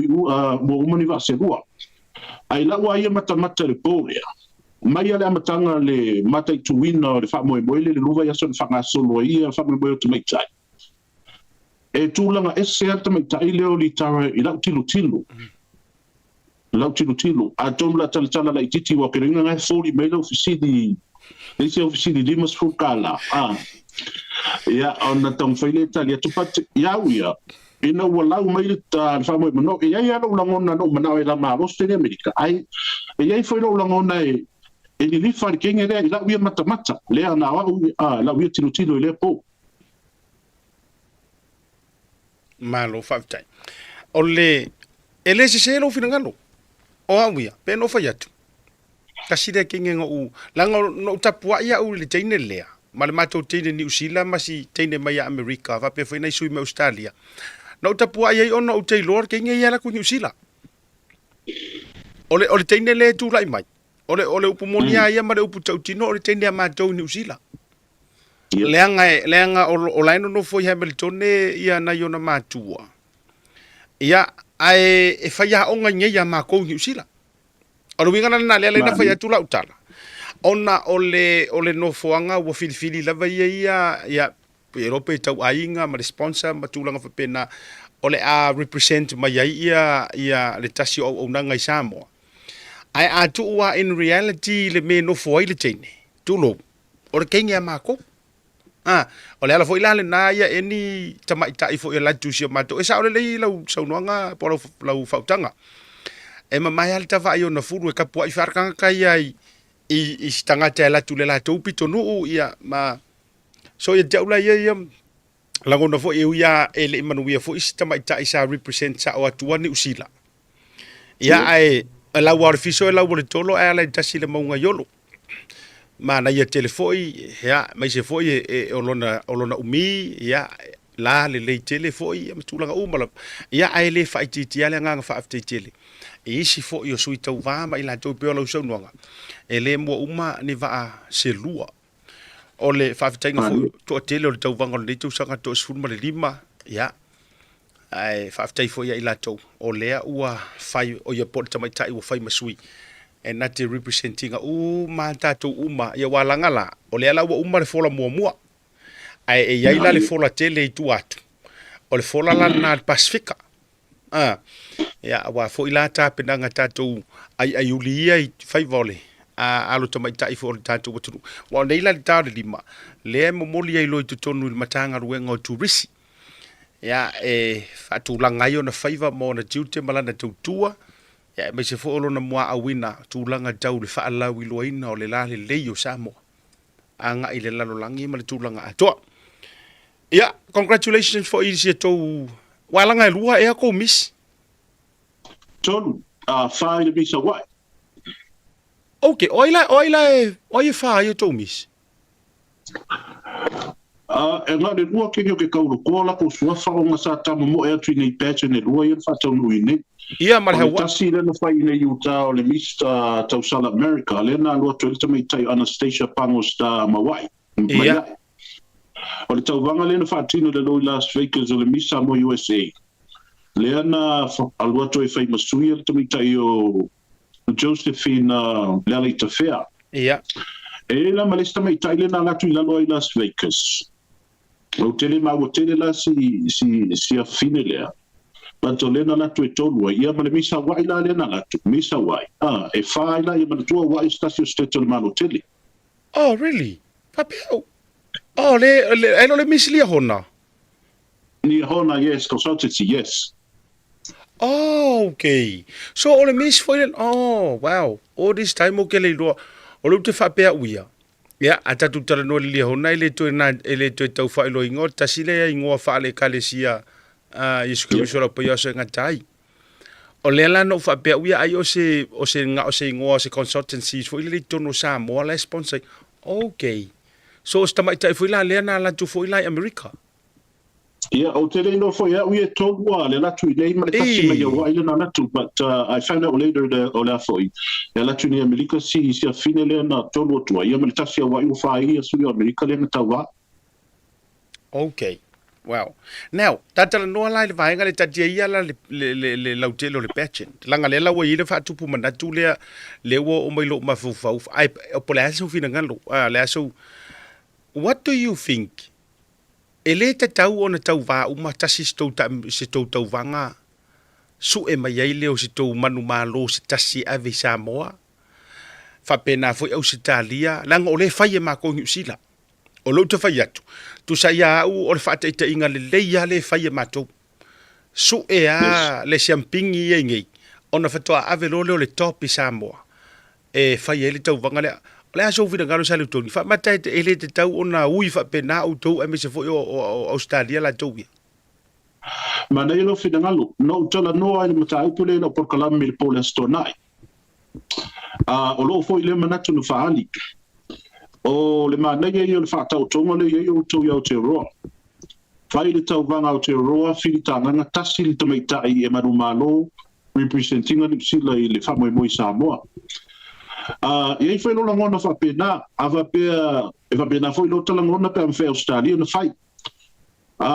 I nei Amerika, awa whanga mai nā tau e whai a patchen, ia e au ngalta tala no whai whaatupu manatu. E manaia ai whai se patchen a whape manatu i sisi vaina e whaini ala tau patchens. Ai nei, isi stete. Ono le vava ma mau fo ile lo ine. I stete ma. Manaia ai whai o ai manu mano mai le stete pe fia ni tene awai ni whape kine whape la ofu. Umas ke mara kingi la kaua. Ai aske ke ni la ko kingi whaia. Ai pe fia ni komite tu whatasia me nei. Ona whairola i o le si patchen muri muri. E foi le tu fatasi uma i rote ile na malo mi patchen ia. Su e lo stasi mo Amerika. Dei pe o le mele o ia o to New Zealand. Ai foi la ngona siata ile fana bila o le mele. Tasi foi le si vai no le si fa la o mata o pule no tala no fana we tele por la story no la por kalami.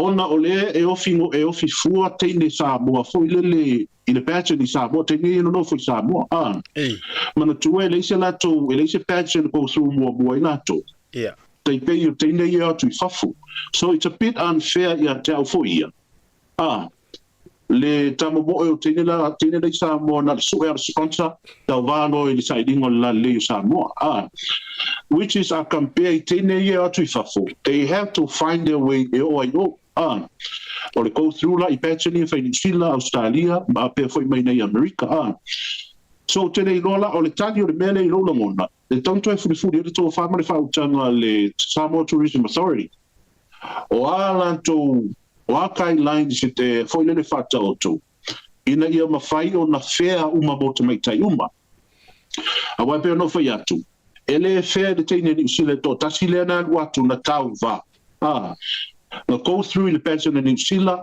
manu malo ai represent lo New Zealand na tu Samoa versus in the tene Samoa ele ia lu se pension tasi am tene fea Samoa tu tu pension o le mis fale ali my mom na fai le pension ali tu malo fale ali na ofi mai ai le o le mai chile na so mis fale ali numero mo e fea la le merna tai fa tu sei nei to mai tai tu fa and we're il tauta no le talo we're speaking for for the tausalas le tau va tu fa fo tu no e fa fo they have to go through that channel o tau vai patching but at the same time e mo fo to mai tai fa fo le no ale alu patching mana o ai alu sa mo they can do so in tengi nei il fa tananga le nei na pa wale me mo wale sponsor le sponsor le funding ma tulunga me mo fa pena but e mana ia tele ta pule ta tele no ai e mana ia le fa ma ite o to New Zealand and I think it's a fair thing to do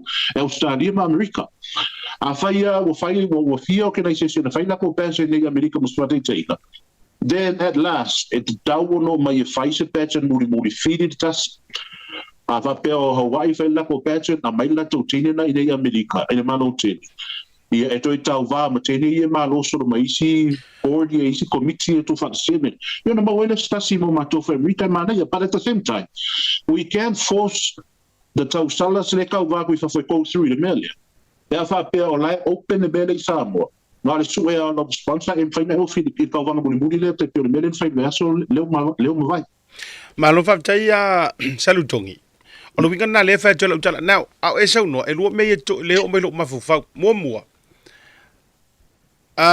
fa manta o si fo itanga tawalanga a fua tu tama ita ia na tau vane Samoa o le kele umo kama ika ile probably pe nga se kasi ase loko au tama ita uma ye sfuru male fa pe sfuru male lima e na ona tau fuo o mis Samoa ye to avalula to ia na o kanga ki uma po te ne tiole so i fu fa fo ya tunu fa fo now mani e ia la le mele tu pulo ma fo fa mo e ia ile ko nga fo ie maybe ele o le leile va organizers ele o le lei va organizers ele nga to le organizers ia organizers lona lua maybe ele o le lei ele tali tonu ele o to tali I'm just saying this ele o fa pe o se kala ame o fi to tonu ya pai mala fai maybe ai longa o ko kari konguinga e makua o ke ngeki ngai e kauvava kanga kai e fai ia nisi o ke nai singa ngisi o kauvanga ona o le fu o la utala le ute fai atu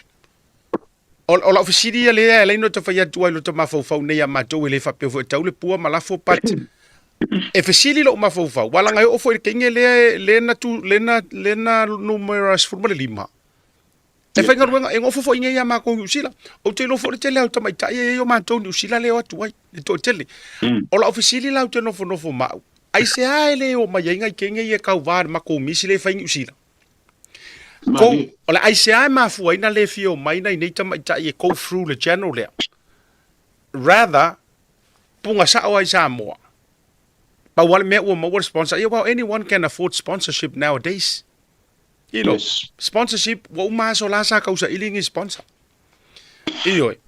o le isa wa fo ska mai ka irungo ka ko te ya e ku vai ru fo te ya e fa ko miss ai nano fa ya to ring o la utala maybe that's another reason maybe the only reason what ai lo lu fo ingai kangaka tulu na ele afia fu matangi mafina ngalo ila to la fa isa wa langa e re kai minga o vai tu itulau ta ua fua Australia e le taimina matua vesi le anga le miss fo ia ina ua waku fo ile si au vaenga sai ingei o aku fuara ai filo foi o me lai o male ngai mamea alo winga la le no fa yet au esa noa.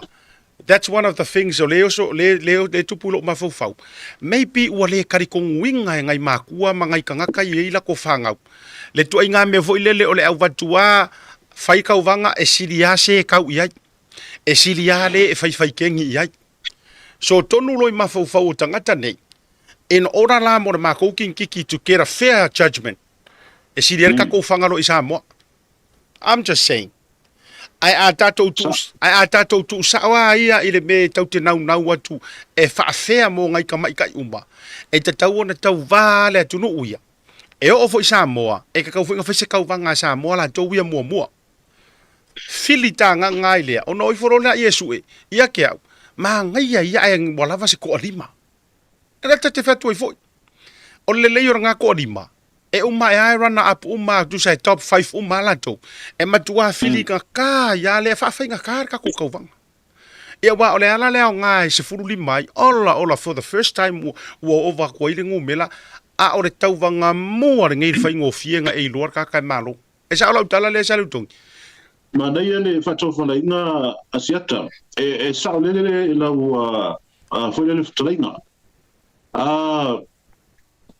e molia au masalo stasi le me alo fia ye ni se ma tu le fa udo la to fa na wifafu that could be one of the reasons ai fa ya la wala fa me na lo ta ofi a fai wala if you go through the passion to no le no foi ai mana yo isamo e como go through the passion mo mole ta tala no e tau no fai mo se pre-passion na samo fai se passion na samo e sa ili ai poi te ne representing na samo ina ia fea mo tamai ta ia tau vai fafu wai na fo tamai te e no foi fafu ai fa pena ele fa tu ina ia committee fa pe o ta tala e lo tu se ta ali mai committee fafu but ava pe ia se ma tu fo ile ia se e is on a personal issue mas tasi o tono committee fa vai ina me o ka ko le o langa fa pena you're not gonna like everybody ava pe la ia se tama te tono committee ia tu no i fafu ele fia ki na e o ngana kamade ma musu ia anu na kamale passion o sa mo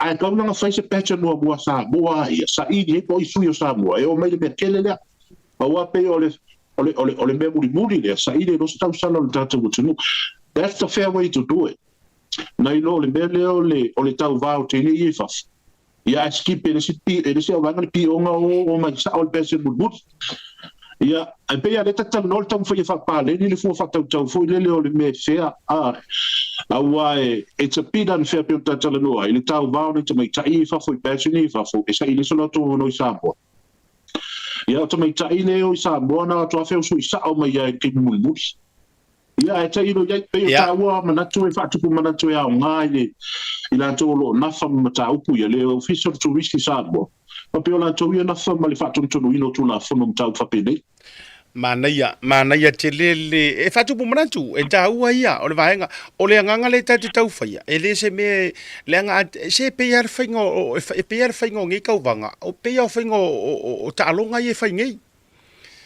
ioi fe tau ia ko le pulua a fe tau i mare pulua fe tau ia ko le fa le top shot faingo fia ia wa o le winga la fe tela utala a faila o la te le privileges o le tene tau vai Samoa e tele atu ona ava noa le skala le fa tu lafo ina so and so o le fisili la tau foi lana faini pa pui e kau va manga o kenge la so i fu Samoa ia so fai so o e tau momela le winga o tala le anga a fai e fai se tu lafono fai se ku lafongo e pa pui mali mata ita inai ai ku se le ala se ngol me foi le fa mai langa e Tautuana na privileges ma advantage Samoa langa o Samoa but hello ele o yengi ke ngeki sa o soifua ma feola i Samoa o ngala yo ifo kau va mai e na ona pe e fati no e ele o ya e sau e kingo ya ele e kingo ya Jacob ele o ya la sa ngol me kingo ya e sau ele o ya Jacob sakalia fa sakalia pe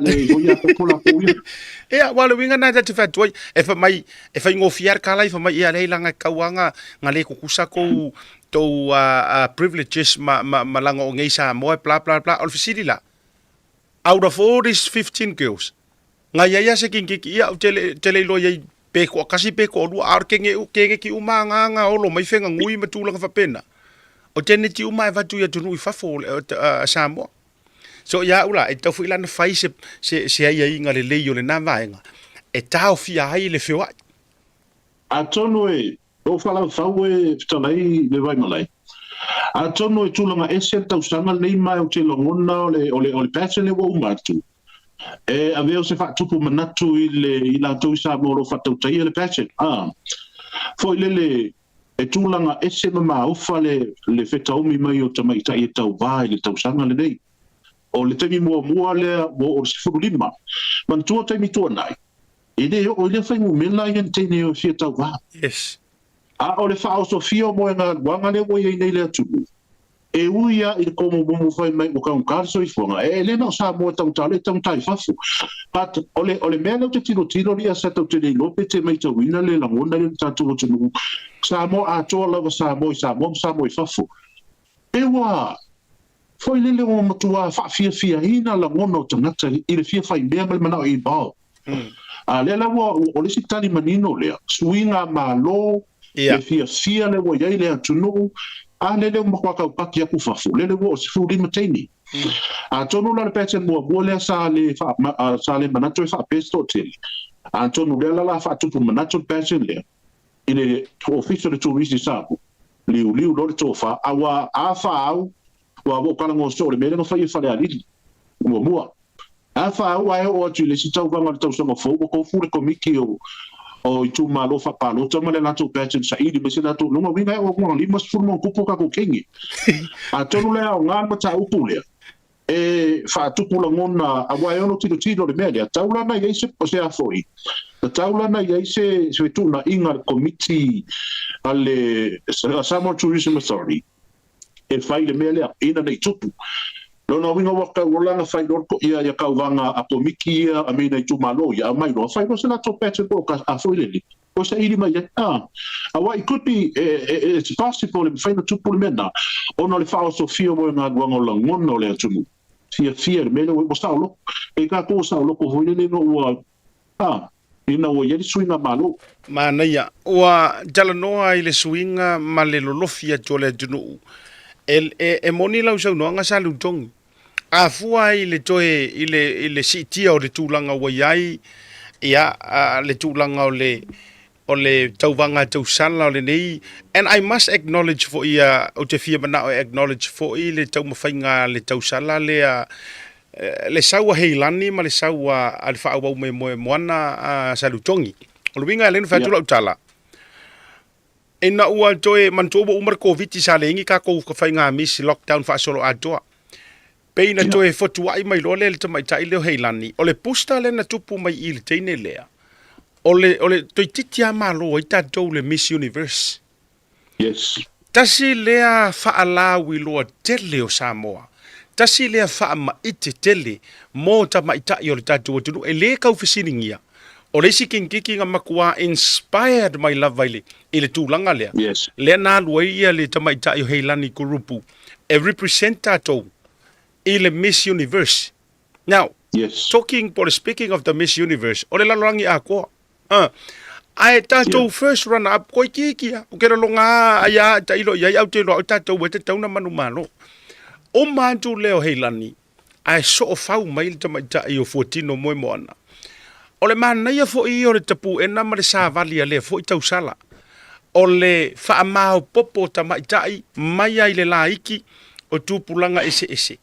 Ai toi whaafoi le whaafia ia i la tau ea lei siva o tā leni o vaenga whapena o la tau workshops. So o mea umalawa nei, o lea ua toi au mai ai le inkalesi. Ua toi whaafoi mai ai totonu, le interest o tātou tamaitai. Lea la ua whanau mai ai le matua noa i o le tātou misi le na tau vanei. Ea i totonu o si o tātou o tino. So ia te aula ia, ele mawhai ana tu oi lalo. Le langona whaafetai. ai ele se lau sa nganga sa lukongi e au ngo o kusia ka ko wa mi o wa le fa tai inga la le wa mai fa le ali fa kai inga ai o foi lai o fa le ali a ko o fa le ali ngumera kas ngumera mua lono winga ya no o tse tatou wa mi o e papa ilo ia ka ma se ku ma lo pro keki e tasi lo fa to fa la inga ku ma lo pro keki ole a sponsor marka ko misa ali tu malo lo no winga le tatou tau vanga mis e una uma vai aso te wila ai to fa popo ma si vai aso o lo fa au pe ali tau vanga mis tatou ia tali o ye o visiri o ye iname ai fa ele o se me leanga la ta mei e ye le si vai ngol me ta upu le wa Miss Clopo, ele ngā lua hei lani, not Miss Universe, Miss Clopo, corrections, ia e uso a Clopo ma World ma Universe, now naise... Mea kas, nga naise siar kaunga, mea kas, ole urupo o e kas. Ia nga, ele ole Miss Clopo, fo le top up por kere fo. E ia ile lui, ai tate le i o atu, ile si case lea, ole ta faʻasoa nei, tate faʻasoa nei initial cases, ai maisela, e ia ila le tūlanga o le keisi le ua manu mai nei o le sa tau na tō lau nei le unga. A o le ua tangia mai ua toi tolo po atu. Toi tolo atu lava tolo le tausanga fau. O le whainga tā. Ai tate le ioa le vaenga lea. Ua koe kiki a misi a te au o na whailea ma ua ngasala i se uso ia mauta lo whai. O lea whato a o toi mana tua. O nei le antoanga o le wha se furu tausanga o le pule silia mau. Ia, salutongi, o nei antoa ia i le fase furu tausanga o le puresili a le sunga ia mau hunt o le tamaita ia Brenda, pui pa a hunt. Ia. Toko a fase furu? Ia, fato a fase furu ia tausanga. Ela i kiki ari de pako reo poa. Ela i titi o mau te lo mau pose meo leonono, pea, tūlanga i tausanga o le sunga ia mau. Ai, whamarui atu le atoa ngon whasu tau sanga Brenda, pui pa hunt. Ia, alofa le atua i nā matua foa i te oele loto o na sai. O le malosi o le ola whafua lewa. O la ua i te oele whaiva o le atua. Ai o le mātatalo masa le utongi. Ia matua whaatumu lau pusa o na sai ia mionga le upo.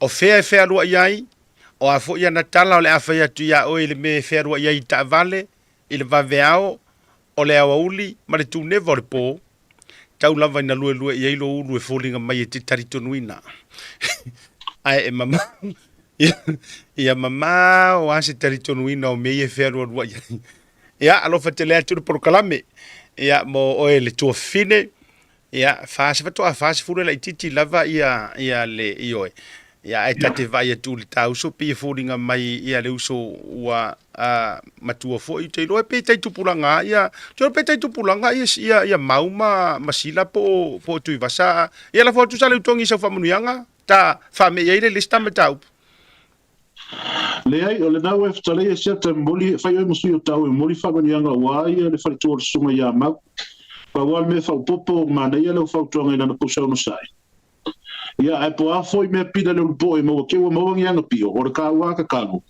va ai ma ko me ia va ai ma to tomati ia ina ia tu mau per fani ia se vai ka ai fa mai fa manianga ai si tangata ye tatou wo ama pa anga mai sole tai lai titi ali ista mai ta yo lo fa polonga nga mau di ia lo fatele tu mo ele uso ia ai mai se le aso soifua o le taimila nei ia oe ele te tau ona e toi tau walu fu e te whea i le mea lai whea i eile teine whai aso whanau o le taimilea ia pei oe o le matua moa i lana tolo ai le ale winga o le matala masale utongi mau o oe a ia o le wha mau popo tamaiti le taimile nei i oe mo moli le aonga toe au mai tutonu whai le tau lotu a fiafi ai tu le tina le ainga tu e fai vai aso atoa e alu ai enjoy lon langa o fase furu ka sa lo tala sa lutong Io e kakau a fa pe fasul tau sanga tau na fa fetino tu pe de cash tu lo na lima. Ia. E alua e fai ona tingi vai pedicure. Alua e fai lo na ulu tu lo fa fonga le atunu le mai manga le fiafi. E alu se fale ai tau muta tu tongi se o tau le no foi le a time away foi le Yes. E ta fa ai no me va pena. Ia e no fo le se io na tofo foi fai originala tu le se fir verso a tu ta pena no tamich. La Tu John e ta vale tu e mal kio ta vale ya Brenda e cruise side Brenda. Yes. E pule a Brenda pe anu foi le tu ila mo le vai asu ta fa to sa vai. E lava te le fa fe la no fast food tau sang o numero fa le fa tau. Ta ia fer tau sanga. Io e. Ia o lo winga la e la utala le tau fai atu. Au wale fea rua ia i fua mana ia. Li fo le le malo lo wai le o mo mia fua o e le o so waso whanau. O le so whanau o tina. Ai ngā lau na whai ngai lo to lua sa lutongi mo te lo fo e pe o lau to wha. O ia oro le so whanau o sia matu ai ngā mo sia matu ai ngai fato laile i to ate al lufu tas la fato lufu lima i oi. Ia o te tangoala tu ia ile ki o le ta vale tu ia i marikado whai atu. Enjoy your life. Ule oi. Atu ai fia sau ngai, ai fia sau kai, ai fia sau fo masinga fo, me masinga fo. Mio. O te tau popole ia maule nga o tele no tilo ia na mei e fai lungo le social media. Ia. O matua advance le malama mau me kau technology, ia. O ke kau popole na le melea, nge ke ua kura ka vale a loi printer. Ai le loi printer wa camera umatono le ta vale. Kau ko le fale mai ka me kia le maka ke fongi po fele le print. Fa laptop sur kamaro. Tawa mo por ka mo sungu lo. Ioi. Ia ole famanu yanga le nai vatu fo ile tina ale fale tu ole sunga ya mau hunt wa tele lo fea wa I avele tina ai go te lo la mau fo ile va so enjoy na Moatoga io hotel ia tu le late na ya lui enjoy no fo se e to fo le me ole tinga ole tausio tamaiti ia ele se me e faingo fi mea si atai ia Brenda ka pinga ka miki ka ya ole a onga momori. Au leo po ka wa. E moi vai to lo faleo. Ai breakfast le hotel. Wa vai ya ku ya kai sa no Facebook. A foi le na. O le ko breakfast le fale o breakfast le hotel o fale ai na ese matau tia. Na pawala na mele fai o le ala usul tai au sul mala valele. Tinana le ini si fo I o live li atu. Ai walui fo ai tanga tu mala valele va ai maini ni nai pasese ia na uma foi la ia le pu ele anta mai lunga ioe anu sale nei tautai ia na le mai ia fa tail tautai ia fa tail tautai ai ese anga ia me la foi fai o me la le ia Brenda ia mate fa manu ia tu ma salutongi ia ilo waso wale vanga mafia vilia wale vanga ofia vili salutongi e fa manu ia la soifua ai langa fa ku se ilonga eru ese mau no vilia tu lola ia langa ia me ia fia tala no atu ai ia me ia fia ai ia la wa makri ma ia fo ado fine fa mai asiata mal pulenga ia se ilonga wo ai wa ka ngudu ia vilia tu lola ia le se ifo fola mai de fala ia ole melna le wa tupu salutong ma lo fa tai o ko inga ia o ko inga de kamera ka wo ma o inga foi le ngo for fale ai le malo lo le video prende kai kula ma vi se noi kamalo e pi fa ngar kamalo le app foi le upa mangkua umanga o ka e ki rongo fier mera wo o me le upa jo la te isi pa fine fa to a o tu lumar fa ro ta vita chantun foi ali pesing fele wa ai e saolo la funziona sala foi le fiata e o foi nei ya no vai de mele le foi le ngole le si apple ki diva foi le DoorDash DoorDash e ya le la ko le ka ole mea. The tracker. E kei lo le ya le mea le wo i ki riva lo ko, pe lo ko, le ano for fine le pali. They can see po fair la vale vai pa wo wa na bu i ka vale a ma ka ki o technology. E tupu nei le sia wo. Sa fa ka mano, la ma te nu kofi. La ma ka ir ka mano le fer wa ison to le upa. Anga sawa ma to la fiti mai address. Ya la wo ma ka mano lang ke yo so ku ya hane alu avele kilo ka mano le alu le kava le vaku. O le mo la ka address o le excellent. Le excellent to du. Nang ko ki mo ka mano la o le address mo la nga ki no mai. Han fakat ko sa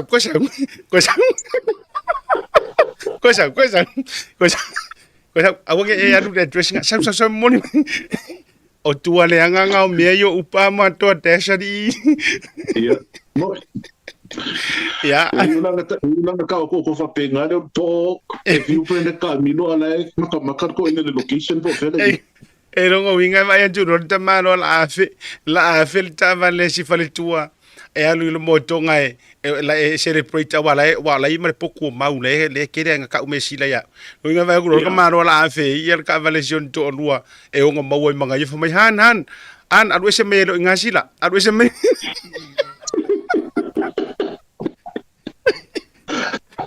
mai adu se me lo nga ya lu maksila ma le fiona nga fukasi ele nga la ile va le mela la fe ele lo la muso ya lu de mo wa tu e prenta i o le mele ru so o le Moatoga okay ya wala va foi sia i so de ka fio la so de ka ko ke pa ko ri wa ngalonga ku se so sia di okay va ko ya di o sa le ko ngi se ya papa ki u bo mo ke mi fa ko pele so na mai sa o asu okay ko di se e ka fa manga ku mai fo ya di ya ke o di o de ya vese so sia di papa ki wa di area ke va kwari o mu pa o di ka man ya ole ola utala na le tau faiatu ole la o saule un le li fo ile le sunga ya fanueli ma tu mai fo tasi le o case whatever e to si mai fo ia case le whatever to sanga le de le sa tu ia ai molia ia le sunga ya Edward Jaire fanueli ile tangata vale nai o le sistema ita i leo mai le moteri se la fai ya e ya fa mauni anga fa pe fa mtalanga o lana pa anga la fo mana tu mai la le sa matua fa mauni wa pe sa yo ina fo ya to te e muri ane le e o le la na umi la va se time o le case a o le la fo ina tauna la na laule dai na le la o le wutu mai le fa unga o le wo ko po nga o le ka penga ku fo yo le prosecutor ma tu langa prosecution sa e le va nga na mo mia mai o le mori mau ai e le ka penga o le la wo ko ia maki tau sanga fo o la fa fita u la i va nga le o le ka kala le va ngoi feru i tangata li tu ai o le ai molia i le fasioti tangata o le la ka kala feru i pe yo now o te lo fa to forget about the safety of Sam, forget about all these other ai iala o le tulafono ma le umi ai nga kaofia o le ala fa sa o loko fa su kanga ka le ku ia fa su tangata tulo ale ai matua le ai se tulanga e ono te tala i tua ia sunga Samuelu o lo molia i tulanga o le defamation so vina ngalo i le mata ma lo fa te siata o le fo lo to fa no to mata o pule o le fa to mana va mai ki tawi ma la por kala mi fia fi but o le utama tu fa la be tala no ai va la be le ngol te mai tai o le na madi o le tai mai i no mato no i tapu le na o e fa no tu lo pito tapu le a fua mata o pule pe fe le we to fa por le fe fi ne o le o te tala i tu ai tolo le tau fo le famsino te no wa ta tele pa o ina fa uma famsino ma pata I think e tu fi di le fa ia le tolo le tau fa uma pe a fua isi fa uma le fa tala i tu ai o le fai unga le o le fai tangata ua mauti noa lana sori tulafono pe na io e per sa o le lau saunanga pa lau taringa siata Ia. o i oe i le murianga Sa yo ile amatanga a ole o toe sui tu so ole o toe te. But o le sa ma ua lava matulanga o le molianga o ia sa fa o lima i le tamaita i leo. A ole te tala i tu o le palola, o le peiola. o le sila ofisili o tele Italia tu set. O le fa pele uma na i vaenga tapena le vaenga persecution. So le vaenga le te tala noa i o tanga luenga o leo. Ia, o le lava. Vaenga o tanga luenga o leo. Ai mana tua o tausanga, o mana tausanga. A fai o le mata upu lea e le i uma na tapena ia le case le tu o le persecution a leo. Ia te au e lona winga le pau ele o se case o whapea. Te mana tua e tele whamsidonga i ora fo i vaenga i o whamsidonga o Samuel. Na iei vaenga na tolo, na whai mato e tolo whamai ele i umanta pena atu i a morianga leo leo. E wholinga meira nau tilo e olo whai si whatamala o le tanga luenga a le vaenga le department o le lato te whai morianga ia. E a whai o le mata upu leo le tausanga leo tea. So from all this time, whatever the town of Popor Casey average ton will take me to a fourth, a town of four and I yoi. In the time you left to Langa, but I'll put it on a function. I have five or leo to take me to I have to start some ready my labata pena and Tana Wena Oleo Lefa and I told Malabata Upulia. It makes me sad, you know. Or say citizen of tattoo to supply later to no FIFA. But as a citizen of Samoa, tattoo far along with China Taupuya. It makes me a bit sad in le for to the time you're living on a tala if I pass to top in a fight. There was a lot of time in the time of Taupula my last year, the 2.5 Belabilia. Leo o me time to ilo in Taupulia, or Lela Taylor the day, the Bangla persecutors of the o le case le la o le temi loile o te tau na lue fu e tangi a le fo na mai ele o ele pauler case fu fa longo to ya wa ele pauler case fu fa longo e wa tu an tanga ia le vai le ta sanga to ele I umana ta pena la to burianga and no it makes me sad as a citizen ele fo ta to no o os por mo kupu ka sanga ta to no ole matua fo na tanga le we have experienced for le ali to make tight leo ye experience but to my whatever o le mele fa so uma so se case e ta penga fua ile me tau na fua wa tau na yela to kale na fo ile le case le was up in a week or so ta pena for the tight ile ai fa yo mo fa mo sa anotanga luenga le vai ngale tanga luenga leo le watu e ni ready ma to ben fa ko ko fa se mo it's sad. And at the same time, na stawa ilo le fai uma le, o fa sa loko I kual tangata le molia fa se tangata. E le se me o fai tu sa le sa loto pe a fu le tara le te mai le fe le of tari ngala vai malai, o le sa loto. E fe lo ai kua. Fe o te fisiri ngia ga mata o tu le sin tapu le mo sinie. O ke le fai uma le o fai nei ile safety o tangata le. O ke le lopo o pere mangu o te o ai mo le tende te mai tai leo le na mani. O ke le lopo o kau fai ifo le mangu o la loko le mea tupu. O le fesini leo te fesini ai. O le anan safety o le tam o le ali leo fasa o loto I tupu. E a fai atu ia ka ko wika I le mea fai te fai fa maungi o ia le na fai le mea. But when we question the safety ma le fai umo na fai, it makes me raise a big concern I le mea lea. O le kangaka na fasi o kia le kangaka. O le ngo fo le ai ngam kau fo le mangu o le mekele kupu ale la afa longo la ai na fa pe mo kai no o ko finga de ngo o lo wa ngole ai le rile me wo ku o me la ia ta to te li o ma pui ai ina nei tupu mo fa la e misi le ma o ko longa ale la usa o lo ko tanga tele tu ina nei te ni ato e tau le tu so fo in fact le lua tau sanga talu le tupu mele te sema le lua fe lu suma le lua tolu le ulu sumre fa ai o mai le so le I ready le I lava antu le tapena nga leo fa ta se fo mo le mau a le fo mai whaapitoa le pathologist e tu sa ia ua lua kausanga ea e le se ale upu fo le faiso o justice delayed is justice denial o le tele o mafuanga no mana o hita te toi tala no mafangua mata upu nei e o foi le mali wa tutulo wa le vai o le e tau te whaale o ina uia ilangona mafatia o whanau o le to'olua mana tau ainga ma ainga foi poto o nisiwa maliliu o le foi o mai le so le toi mo ma se tala po se update ira kaka foi le ngalo ka ko le nga fanga tu lo tanga tavalina le tata foi le so fa ya pokaki o le dei lava o mai le so ai mana tua o cases fa o cases laualunga nei whatever the tatou na priority ave iai le priority fo le prioritize le fainga leanga o le maliu o le sunga peniamina o le maliu o se tangata tau aloa o le tangata fainga luenga le malo o le fitafita o le leo malo le malo a ku isi a ku ngu so le fika ai o le lava kau kiro i lopo fe o ka fa ia se o lawa mo po kaki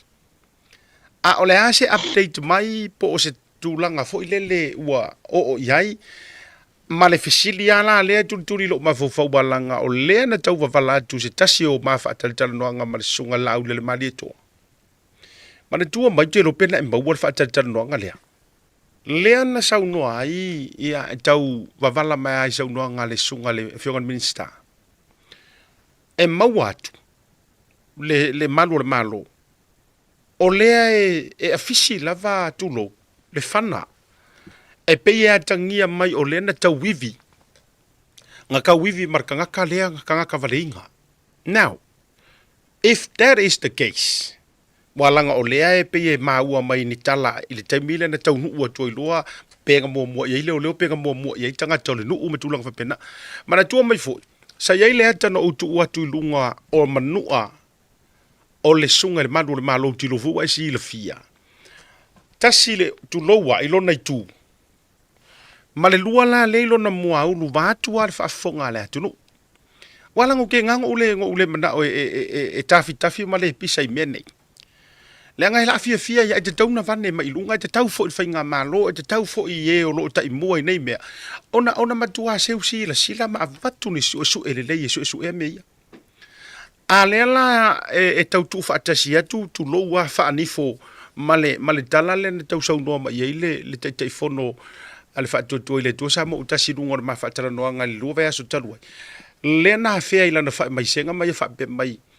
ia na maua mai foi ni tala mani mo mau tutu o lea tau nu watu o lae pe e official tama ngak pe na tau wivi ma tangata lono wing e ke le sa o ale story o le mele la le wing o la utala elena o se tu lo elena o na fa pa mai o se pulu fana foi le tau fa fefe makukuli e se ai tangata ma le fanua ai o le mea mongiala ia o la na matua fa mo ya le fainga ayo o se fala lave na matua fua le lei o ngeia kulo o le a umai malo soifua e so firgalo a salu tongi la mai tau watu ma tau tia a o lea wa fa ngalo o fa la ka ko fa ngolo se kadi me yo le mea Moni a peone tau o cases nei o major cases here to tau na prioritize the time to point of abi mai se cases nei fa se tamata e mali di waiba masoe e mai se o mago le malo le e fasioti cases nei so e toi foi tasi la utala itu le famta na le wai fai o tasi le excuse le le nei case to mai tai le o mali a pere o mai era so sue ngari fo mai le so mali ulilo le fai dan so wa uma makangu ke nye vatu fa fo mai le ai ale ko ale wa la anu kausa mai mo mai le fai unga ale fo mai ya tau le o e mo ka singi ila fa lo mo ia ko ina mele I mean whatever ona fo le fa la wasi li tamai tai leo ai afa pe o le tani ne mai le mo mai le report telephone mai ia sa o ina ko le faiso oh my good boy ia afa pe la vela le mata upule e sa o no tala no te isi fo i te mi o langa langa mata upule ia ile manu le malo ile se sengo o vaengo le tino le na manu e pulfana sa fesili ngia te le lo mafofau pa te le mafai na mau le tali te mi na sa fesili ngia lo mafofau le melia se su enga te tau na fai o mata upule e tau su e po fair direction se sa wele e alo na iripu na tatou i loa lea po fair tonu le anko na fanga mai ai awa afa pela vere ka le tu va to fa fanga mai le tu e kau ki su e pe fanga mai luma e fua i le alo le pulu tu tonu na i loa i la ia Malaysia onu e se pulu le tu e se ia le tau le na le vea ilo na mau it raises a lot of questions in the whaafonga le tunu. I le kau whaafika wingo le bele. E mire lo ka koe le mi certify i kana ka sui. Fo i le, but you can add 1 and 1 is equal to. Common sense le mea leo kilo i le anko na whana mai le i tu. Mali kunga whanga mai ia i muau. But aka ko ngofo ngi makari whai unga ia ai koe ngau i kua. E whai si whaapapole tangata fo lele i whaafonga male mai tau le tātou o tunu. E whai le whaapapole tangata tira na mta upulea, e le whaafonga mai le tunu. Malo, iyo e whaafitai. Ole e matua te lea le whaapapole i tangata. O lau whasirisiri atu salu tongi i mamalu o le atunu ui e whai malanga atu i Samoa. Matua e fo i mai. Ole upumoni e le whaapeu te whai atu. O i e mahalosi e le loto. ma waila ngona e whaau au pea le tātou tautua o lo whai. Te lore kala ka ngakai fo i mai Samoa. So le asiata. E se a le mea wata wa ai e le tātou watunu. Wa e se a e pei e tusa wa matua ata va vala mai a le tele o whainga le sao sao. E to tonu la fo i o fo. E mai se a le tūlanga lea e le matanga ruenga lea e va ai le pui nga ma sao ngale mu. O matamata tu i report te se tasi o tamaita i whaasala lau ele Pacifica. Lea i lana su enga lea sa whai mai i fiti le raid tele fo i lea sa maua i whala au whaasaina. E si lia male biliona street worth. Lena maua i fiki. Ai ina ua a mai su enga ma wha maunga research. O lea a fia mai ma Samoa. I le drop off le sau mai i Mexico, le au cartel. O na saula ia ai matua single out mai atu nu une i tonu Pacifica. Fiti, Tonga, Samoa. A o le whainga o vaenga ia e whai ala mai fesuia inga i lunga o le vasa. E leo au mai i lunga o le vaalele, o le au mai i lunga o le vasa, o le fesili. O ai lea va aia le Coast Guard a Samoa. O ai le va aia le tātou borders in terms o le ngātai whale. Ia e reingisi o kako kiu, o kako ngawhangua.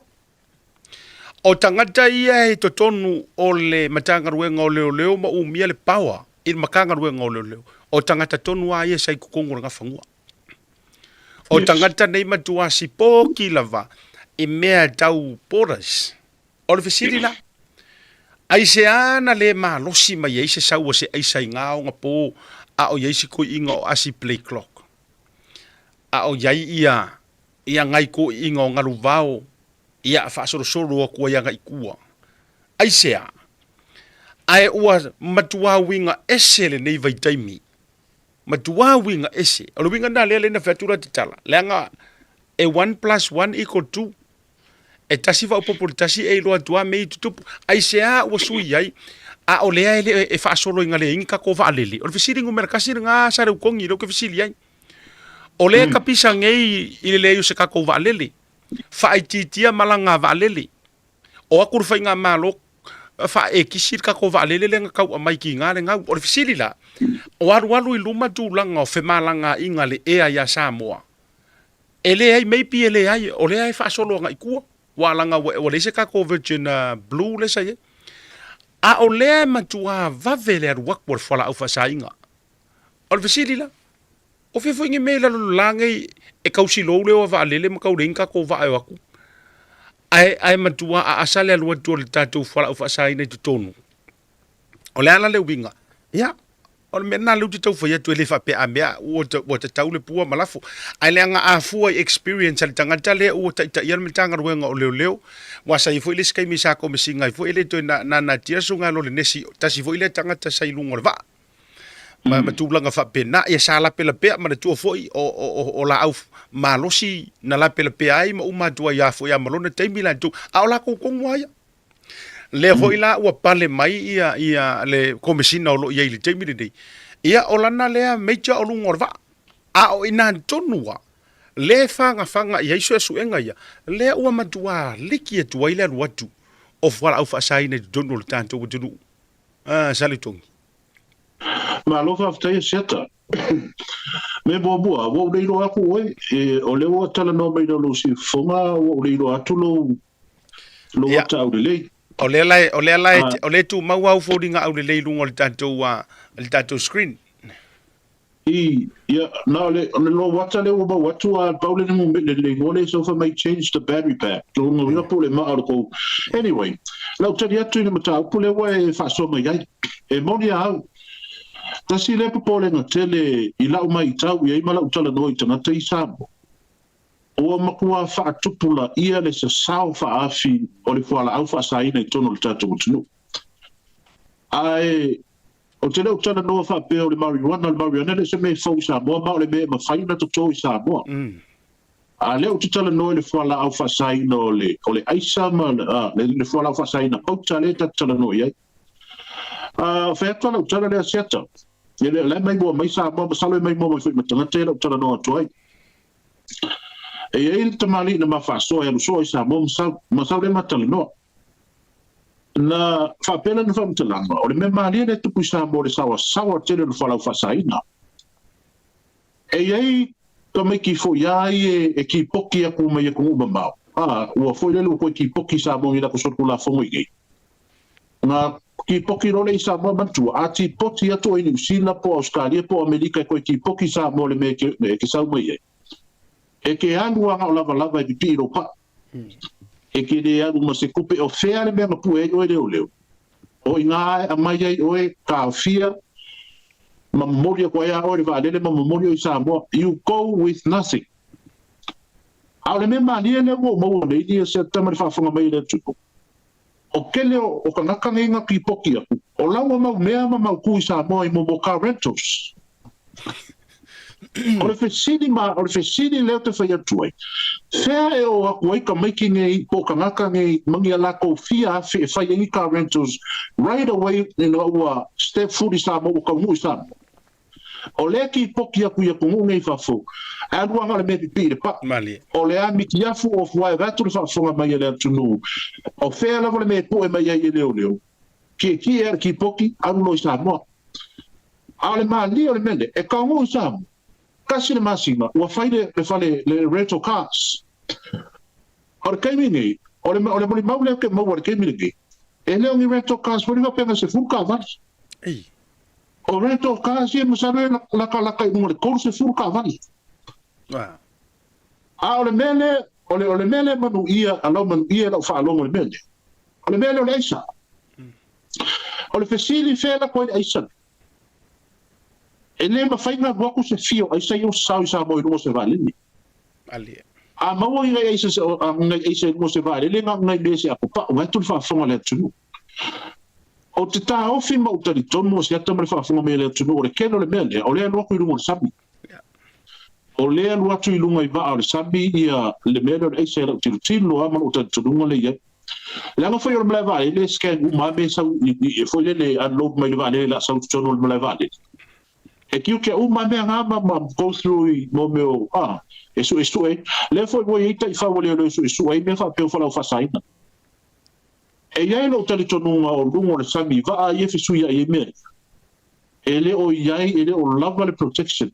I mean, koe whafoina upu I kua, o lai lava ke le protection, mo rua ka kova le sami. Ngā waku ngai, pesa awa o set, e rua ka kova ai o nga kai whale mo iengi, le ngā waku ngai Australia. Ai a whai o lea nga lua ka ko vai o fai na luenga ile a mi tonu ma le sao ina ia pui so I fua o alo mata mafana o le tunu o Samoa ile a fia de fola fasai. It's a waste of time I kanaka Samoa le ngo foi Australia o le la população le fa kupe ko ile le Australia vai. Le coast ka le va to pui nga te fali. A le sa fa afile na kole ale se ko pongu la o le tinu. Lona winga. O le afu mai mau le I le soi fua tautua o tangata le Australia. Le awha yo vaa ia wha kupe mai, I kupe ia kipe la fonga ngai kanka whakitono Australia. A o le whai me alo whai le malo Australia, I lo tanto mutunu. Ai awha ia lua ka ko vaa a le ae ku mau ma whaanua ina, ma whaatono ina, ma whaasifuru ina, le sawa le rock le eise tono le tanto mutunu. What a waste of taxpayers' money tangata Samoa ia, I ngā lua I tono Samoa. This is part of their hard-earning sweat. Le lato wafu masaa le yei le ki pele la fonga I tono Australia. Ma lo fa vitai ele se le na vaenga tulaga uma. A fai o le tupe vave lea ia o tau sila tu me share solo mai ia masa di foi na share mai mau. E tama ita ina le ya o mai le si le ula le si. E oi. O le si vaenga foi o le sita mai ta ina e fiki mai langa pepa ma ata mai lunga. A fua fa ma fau. Ta lo fa ua matua lau fa ia fa solo atua tupulanga ta mai tai. O mengi fola u fa sai na mandei mea. Pe ata uloa se o ki finga kama. Ma tu wale fa fonga la tunu u pe e o komeki ar ma fau ia kamakangi. A ua maua oe ua maua mātula. Ai ole mea matau tia lea ua tūla I mai. Ua matua whaata alonga I vai ele tele o tupulanga tamaitai. E nala na o whai atu le tala le nei. A whai fo I eke lea kula kupe lea e maua I whala au whasainga. To e tupe vave nei lolo totongi lea te matua e tinga ina e tuli le vai aso atoa ai mai lo kukongi e koe aru umai lau lono nupi wha manisi o mea o lo ainga. Ai se ala e ngau ai fuala e ke wha maongi pea I lau ngā ruenga. O lau te tara no atu. E le ngata o lunga o le vasa. A lenga o lenga wha maongi e fo I le sieri I le kiuke. E oi, le sieri I le kiuke lenga sao atu ai tua le fia fo I kalama, kiro kalama. Ai uma e ngā rekoru wafere le ngei sarakupe. Le kasalam. A ore kilo le na avantu I tua. E o I le afa, toi titi lata le miliona street value. Ai sau le whaasalanga, ngare koru afe kala, it's a peanut, o le pi ngaki le ngā. I mata ma mafau, o tangata I e whaia le aisa, po o kule inga. O le sifo I wa inga leu te waia tu le whainga le matanga ruenga. E ngā o ngā pisa, e ngā o na whaafonga mea le matanga ruenga wa tatou sa malaina tu ngare waenga le ai whala au whaasaina, po le aisa. Le I le vai tatou waia tunga, ua toe toso fo I se tamaititi tu leo le awara tele. Tu lo wan whaafonga. E le vaka ko whalongo ko foi woso se oso whainga ai maua enga na o naita mai ti tu lei kuso kangakangi o tangata le taulia tu lo wan whafonga mai ele naite ya tunu u te tele o le whainga o nei mea o drug lords ma le whainga o tūlanga whapea tu sa na o ni nai la na o ni naita mai dairies la iti foi ngale pe atu o tūlanga wha wholesalers. Kuse whafonga mai lon makanga ruenga o leo ua kapisa le media ma kapisa aku kangaka ma le tunu. Fatanga oso fo ile e oso fa ya fale masangi o fale nga e oso fa. Na oni tangata fo e fia feo la vatu fa fonga la tunu. Ele o la to ni real dealers. A o le real dealers la va ia ma le tangata tonu wa kama makukua. O fele ye kamanga. O kama kongwanga le ko fa kongwa oso fa ina. Kusa le mea tonu ale na le tupu sa mo.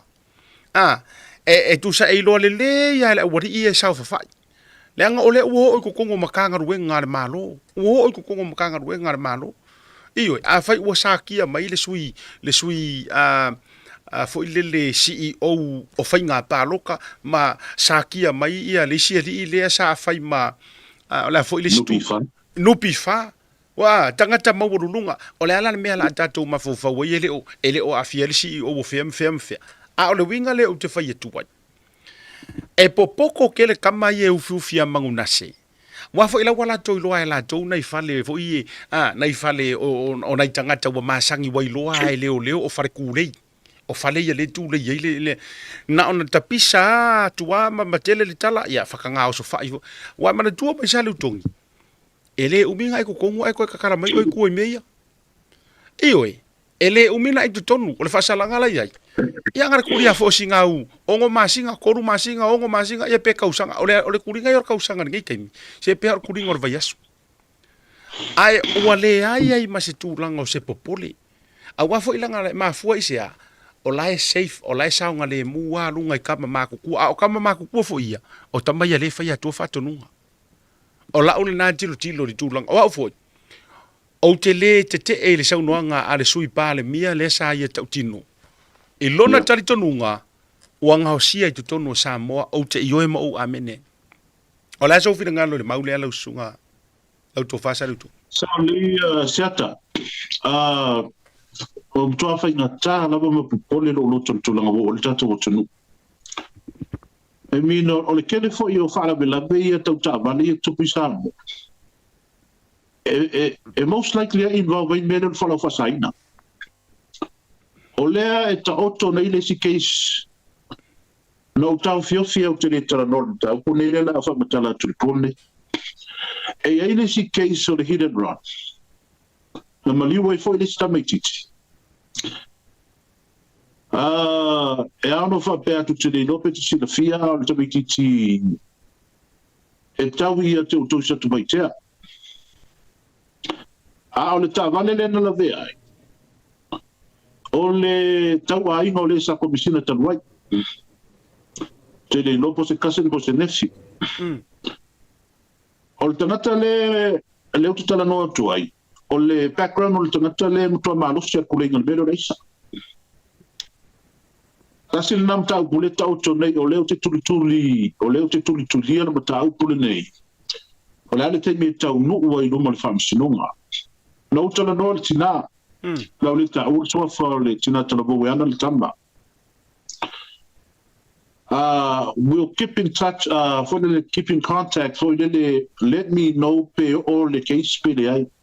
Ale all the case le matoi tolo Paul case le. Then I will start bringing this case in the whafonga le tatou tunu. So I'm giving them a chance hoi le say 211 all the case le na tolo. Pe tau nuu I le wha ngasore le case le. But it's another case, ela vea le hit and run. Ai, o le tangata le masalo mi le case le. E kuleia nei se Samoa. Ai, o le whamtalanga leo te maua. O le tau a inga o le sa vea komisina tanuai. So, it raised a lot of concern i look tilo ni tau. E ma fōwhanga kakalango e mea nenia sata. E leo stau whaleanga. Yes. O ma kua concern no tatou le nofu I whawhoi le safety o tatou o le tatou o tunu. A whaila le tate langa langa ma tau pulea. O le alofa I le tunu. E le langa o no si tau whaleanga ma si tau saini ma sei. O le tatou langa ma le whamaite. Tatou te mana na o mostu Samoa minuia. A whai o leo mutua sau whaafi ni whalau whasaina ma le eise te tono le tatou o tunu. Ua o ka kou le maa o mala. Pe a le whaia se fofore mea lea. A kasi le fofore mea lea siata. Tatou te whaalango ma tanga nuenga o leo. I le pui puinga o le ofia tō mea nei te tono le tatou o tunu.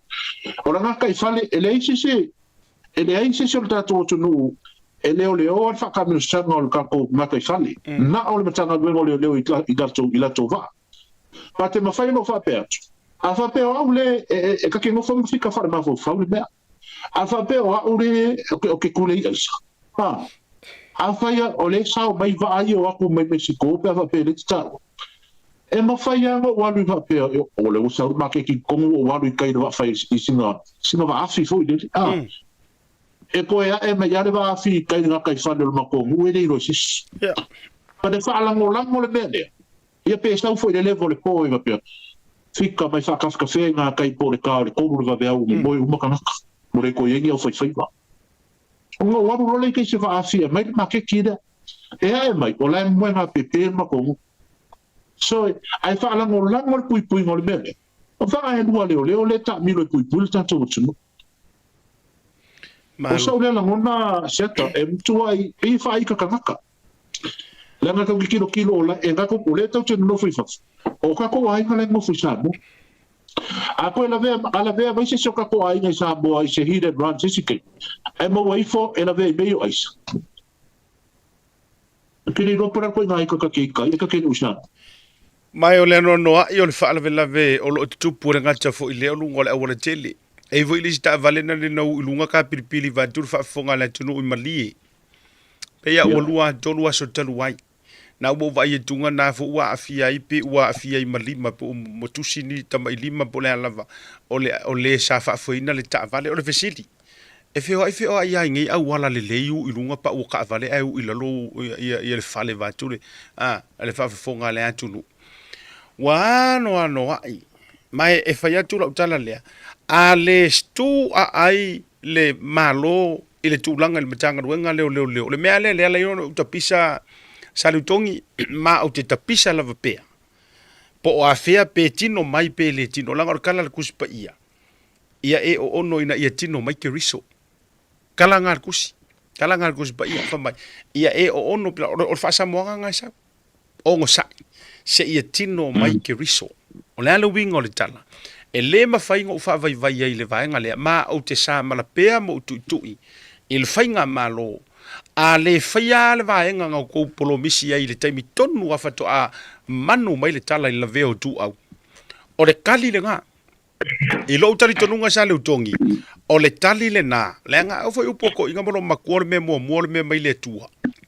Lea na mosui ai ia le sui taitai ia la fionga le saoli ia tuala polifasio. Malnisi o kape neta sa faile la tu whaafaritui ma whapea mai. O lea a vaku ngisu ngi leo su. O le musu nga sa awane nga. Ma e whaatupula ia, I'm telling you salutongi, e whaatupu, e maise sa moa o lo whaafafonga le whaitau fia ma whelunga o le tā whaataranua e kukupu koi kiki foi koi mariu sesi. Toi titi e whaasolopea. Vai whai laile ile sequence le whai mel metanga ruenga o leo. Mali liu, tangata valeina le tamaita i leo. Sau mali liu leo, mali liu isi peise natural course tatou te leiloa. Le ngaharu ele sko wha. Sau, maua isi leo involve lenga raid aku inga lei i tō ngā fuafua ai maua mai ai ma isi leo nei na o fea ua whai ai ngā o ngā whailoa mai a lai won bla ai koe whenga ruenga sau aruai tangata valeina peni amina e aruai sau lesi maliu tu lou o se natural course o le ala winga o la te tala e le o utu vā lava ni mea e la pea e makanga ruenga lea e le o mawhaia o na alo fia mai e mea e whaarialia i le matautia o le atua. O le ala le winga o lau tala. Le anga e iai le case. Le fwela ua e sau noa i le fo ila case mai o le a tau mawhaifo i sa ili lava iai matuli matanga au lau sau update. O le winga o lau tala. Le anga o lai iai le mea o le anga sala e le malie. O le anga sala e le o wha malie ina. Le wingo le natala. Kusa o le ua kako koe me milo kua. Au whai ngoanga hea une vaenga leo. Lala leo tu i e le malo. Le angai pia kangia mai nga kako waru wakua la kako sao iai. Ai nga o nga kaua e ava ai akunga ngisi e afia ai ngisi e afia so kanga mafukanga vavala laka. Koe U-turn. O le winga la te tala. E toi titia tangia mai le melea. La e vala au mai ya. E wala au mai nganga o ngai ka ngaka. Please. Ia la kou koe me miro ku o le wako o mai a matou. I feel that. O le wala au ngā le wala au mai ku au. Te wha mole le malo, wha mole yes. Ngā kongu a wako sa sao mai. Ala kou koe about turn na wha mole. Wha mole wha au mai. O le winga o le nadala. Wha au o na ua musuia o tou e le nganga o le tua. Ai nga filongia loa mare musumunga ale au atangata fo i tau fiufi e le alo lofa e whaangutu lua iyo wala ngau ke whaiaku fo ila uia tala e wha atangata lai tonu i le whainga malo o le matua whaangutu lua lava e le kai alo lau tala wai peina o whaiatu o te tū mo o lango i le whainga o le amia tonu ai a fai o le ai filo i ma se funga whaangungurua i kukongu i to tonu o le whainga malo. Leu te fatua sao a le whateita inga. Nga sila fia e Yesu e whaalaka i e yuka. ai le kai yang kango Yesu fa ia yuka ai o le ke lo ele ai na tu wa ia Yesu le ava noa pe koe fuakia longa loko mafa mawalalo mafa ko ese ai nga fa ia kwa ele mafa ia leanga o langa fo I role le play I o ia funga o le foi la e lo tali tonunga e ia nisi o lo la to upu e sea le tama tai pale mia e ia nisi ya fo I tonu la vaia o la ese fo I e ese le kala au vaku e kai fongo ese le tu alalo e vatu e nisi o mingiskasi ngia ma ila to na tinga inga e kau fau ngol malo ese fo I le leo le e fa asumu ko le si fo I kangaka na ese fo ila ngaia itinerary ma me vai nga uma fa pena o la ule tiro le mata upula ma o I fo I sa le utongi lea e to alia wa usila fo ila tatou ia ai au ne ngalo tu lo wai le fa be o le fangu le ka ke vakua au nge ngalo fo I tatou tai po o le ale mangongi ma ngai o suau e kasi ale lango make nga ke fa le anga enga upu nga le turu o upu matu I fau na le tunu ioe e tu fa solo I le tupulanga ma le au nga kupulanga po o lea ma le lea le yong yau me nga fai ma mea uma e tasi le mea e lo ai e le kungu wa alo e kai wa le faia wa lava le nga fa le nga inga a ko mea uma a fa pe fia mana o se confirmation jo dala lea matulanga uma ale ka ke ole I kamo o saulo po lea le yo me uma ai nga le usika I lo saulo no fa tu le tua e ala tu ya Samuel we fa ya saulo fasioki uma maleka fasioki uma kwa ya ma me ola uma ai la ku fasioki ya kangaka ai sefe kama pepeki ai fesili ku ye ola ma fu anga o sefe e fa mai se ole sefe o se ko kaulanga ya o vai mai ore se feo si ko kaula tasial tala awange inge ese lenga ua o mea ua laufa ia ma ua nga sala uma o mea ua le mama ai no fa yatu ia te oe e fa umatia ale ke ngofo e le sili le fa longo na ilolea e sili le usita ngai lo nga o mamu po ai le sili le taulanga na ilolo o lo fa longo bai le afu ai upu ngar kuspa ia sili le fa longo ilo le taulanga e siri aku ya au o kala le tua e siri aku ya au lo fa longo mai ngai lo au mea ngai fa mai kau fa mea kau langa ki lo fa kia e fa ming tau langa lo te fa tia e te usta ai e silia o e te fa longo ai silia tu le usta ngai lo le ngamu mai o nga o ngai kau sungu mai ma ala le wingo le te tala o le me fo ile le to o dia i me ia o la ule na tilo salu tongi so finanga ma lo fa aftai fa so siata e tu sa leia le mere te tau so no me feta la ye me mere no ngona le we tala ia le tala tu spa ia fo le e pine fa ma wai ma fa pula ti de ma ta pula tala no ai a o tau no ma fo fa to no le tu no ma lo fo le tu no e sidi akulo fa yo le me sa o mai ro como foi de mere de awa fuka le mere no fai eso o se mere lei de ma fo le di vo le se bang pepek ai le mere na ma o ile e pe foi na ka ko fai na me fa sa mo e ele tem que manga o ia fai le mere de yo lo fi de ai le se me sa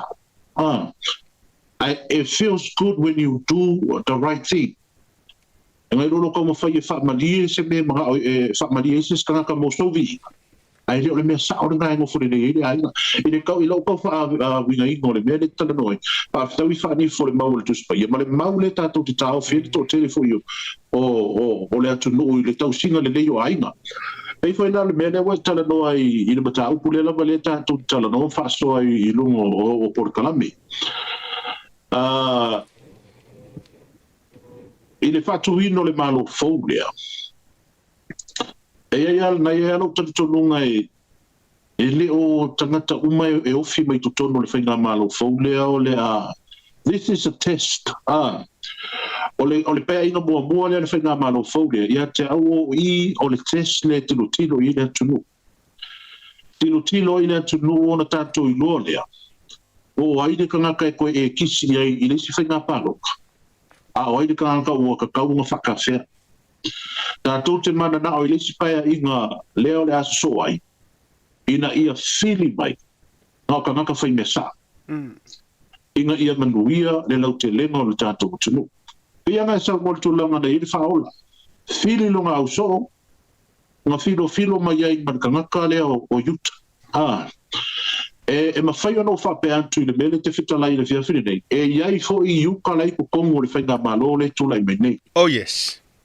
E iai yuka lai ko kongo. Ka koke iloa le la au yong fua. E peo le tala le tuspaia. O le fufola tātou le taimile nei. Ka ko makua sau yungi le kaimi o le whainga palota. Nga makua whauwha le leia se pe ako peo le mele ako le nga whakawhiawhia I mosi. Ono whakawhiawhia kwa ilea. Auange koe pale mai I leisi paia inga. Ka koke le mga omia ka whapea peo. Le ke whapea pengi funfunga le tau tala I le amiu tonu. E le whaia le mea sao mole manuia lau tele o tātou utinu. E leo se mea se ainga. E leo se mea se kalesia. E leo se mea se whala puponga o mea ale malo. Tātou te manao le tangata sautonu. I sau a koa molonga loko a lofa I le akungu a koa. Peila o le tua lalo fōi na nei fiafi. Ala Samoa a fai fōi whamungi ka koe o akor kei mere pāloka. O ready uma me pālota I tātou I whafu. A fai a tiro to toa I te tono loutu malo o ai lau sui fai pule la kula I mengi kongo loutu malo o e turi mata ia. O e va ai lana minoi malana tautala ma ngā mei e fai o le lei. A fai e le ai. A maka loanga la langa se a po me fōi le whakawhikawhea kua ia. Inga ia le koe fōi mai lisi whainga pālota. Tātou te manao tangata e arulofa moni le atunu o seata. Tātou te manao I tangata e whai mea sao. Mafai le mea mole manuia, ma pui e le lau te lenga o le atu. Ka koko le maa ka whai la piki. I tu tono o whainga malo le tātou timtino. But I lau ia tane tono, o whainga malo le na tūlai mai nei. Ngā makua I maa mai ar kulai mai, ai ngā makaronga uniumi o tātou vāai. E iai ana I funga le tono. E tasi pe lua pe tono. Not all of it. But ole mea, ole upumoni, o lai ai funga le tono pe tasi pe lua pe tono le unga la whamtalanga siata. Ua te tau, o na amata la langa le ako kome le teimile nei. E o atu le whainga palo te soai. Ua umanga ngā langa le ako. Whakawhea lo. Malo whawtai. E le se le mai ole tāua I o tātou porokalame.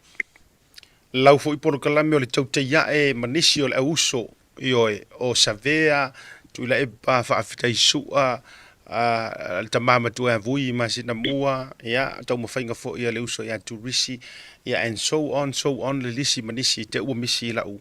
O le wingo o lau tala. Ua matua sila nei tātou whaia I pasengi.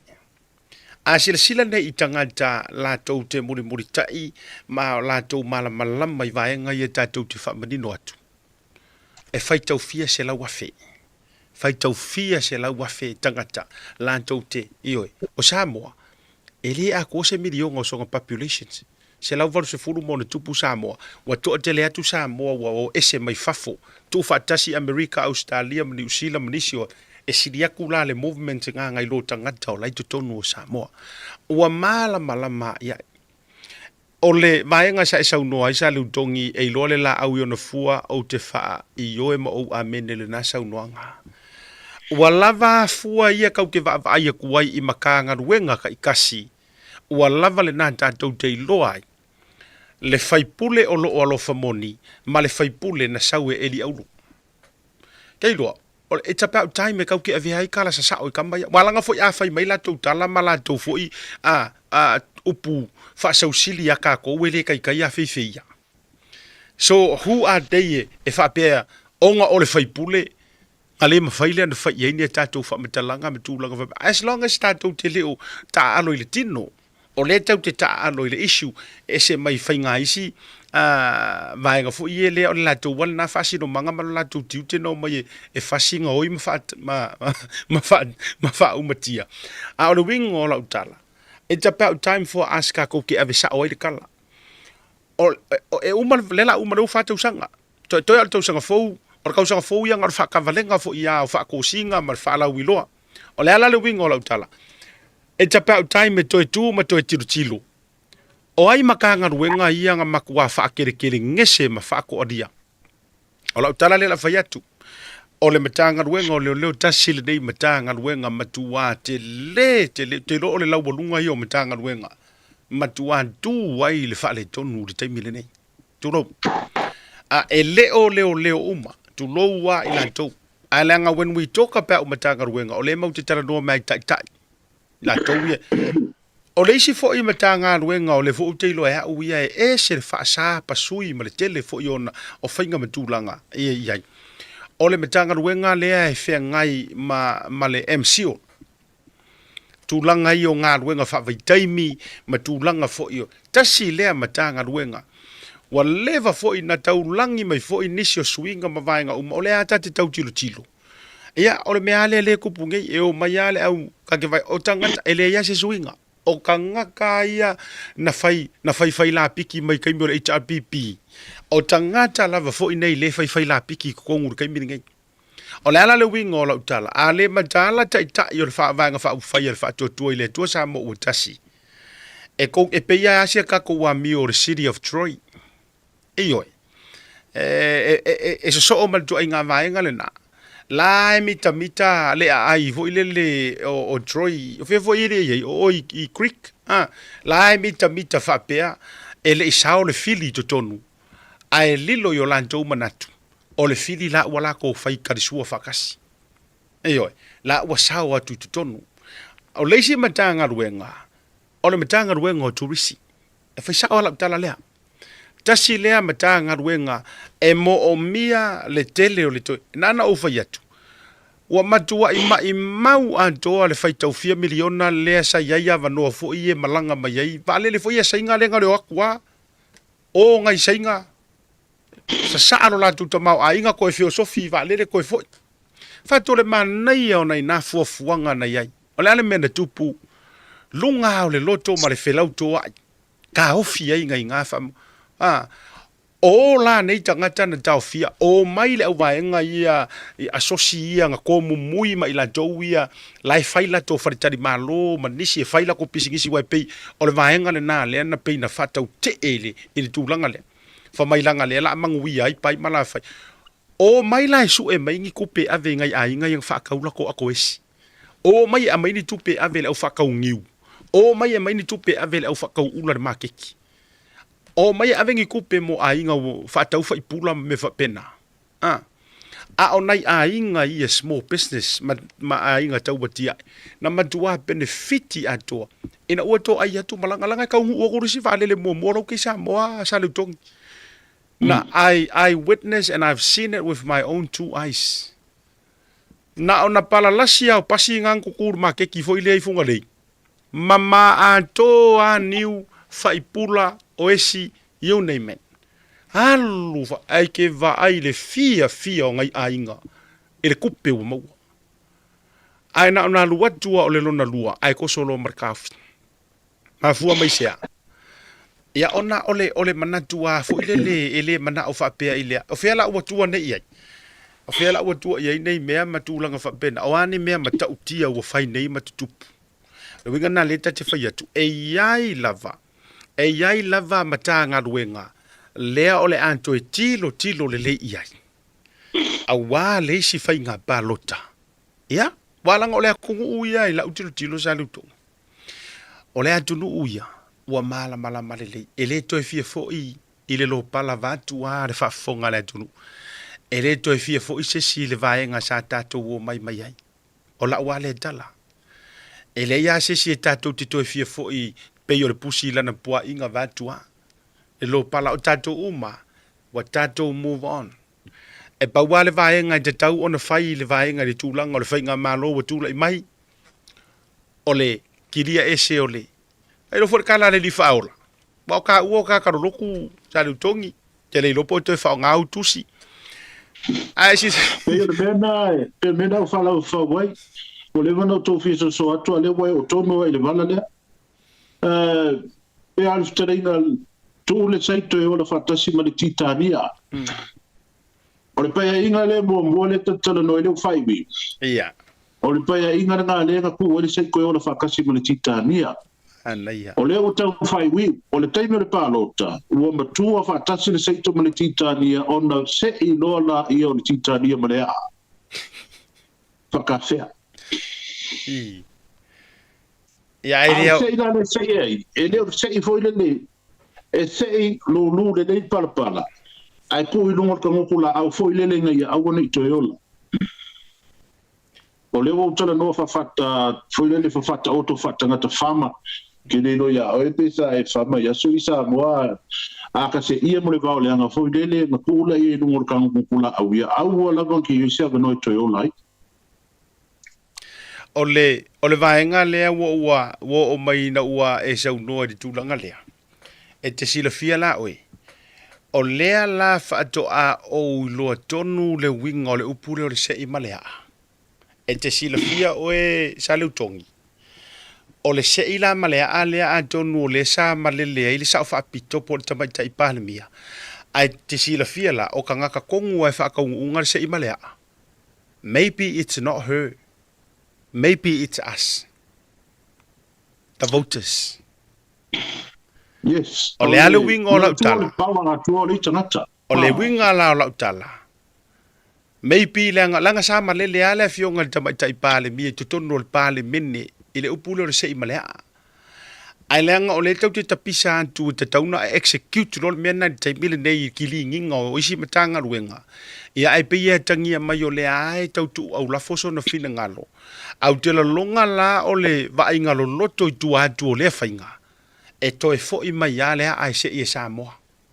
Longo winga, a se I lo e Samoa, e le se I alanga o le HRPP, e se I a kuai mangisi a ai o waso solo mai kokongo le fast. Yes. O le saonga la le na. E vai mana ia walanga I kai me musu mai le nganga pa ia. E wha matala loto lono winga. E atangia mai na musu ia le fionga le sa whaapito. Au te ilo o tangata tonua e ta oto I le se inga leo le a. E toi fo I mai e se I le atunu. Le a le winga o le tala. E se I le atunu u le anga o la tau e le pawa. Longo winga e le ngaka e se I mai e ma o le HRPP mangisi lava. Ai koe ka se I e se ai mai si ka mai limu ia ua kausa sono I kukongu. O le pati na whaatu lai walanga o ke I oe a mo utali tonuina mo a vele maulea. O le paki le ale fast. O se vaenga wha upu whai na whaatu e lea tua. E tau wala mai I se tangata, po o ni tangata. E la vea I le kuhu. Simple as that. Ai onga o le sa ilinga mai o ko akili. E o mai e alo le vaa matulanga. Ia ua sao mai e kokongu mai si. Ia ai le round 2 o le tatou wa. Tau mo whainga ma le tamo e ngā a salu tongi. Sao le leia.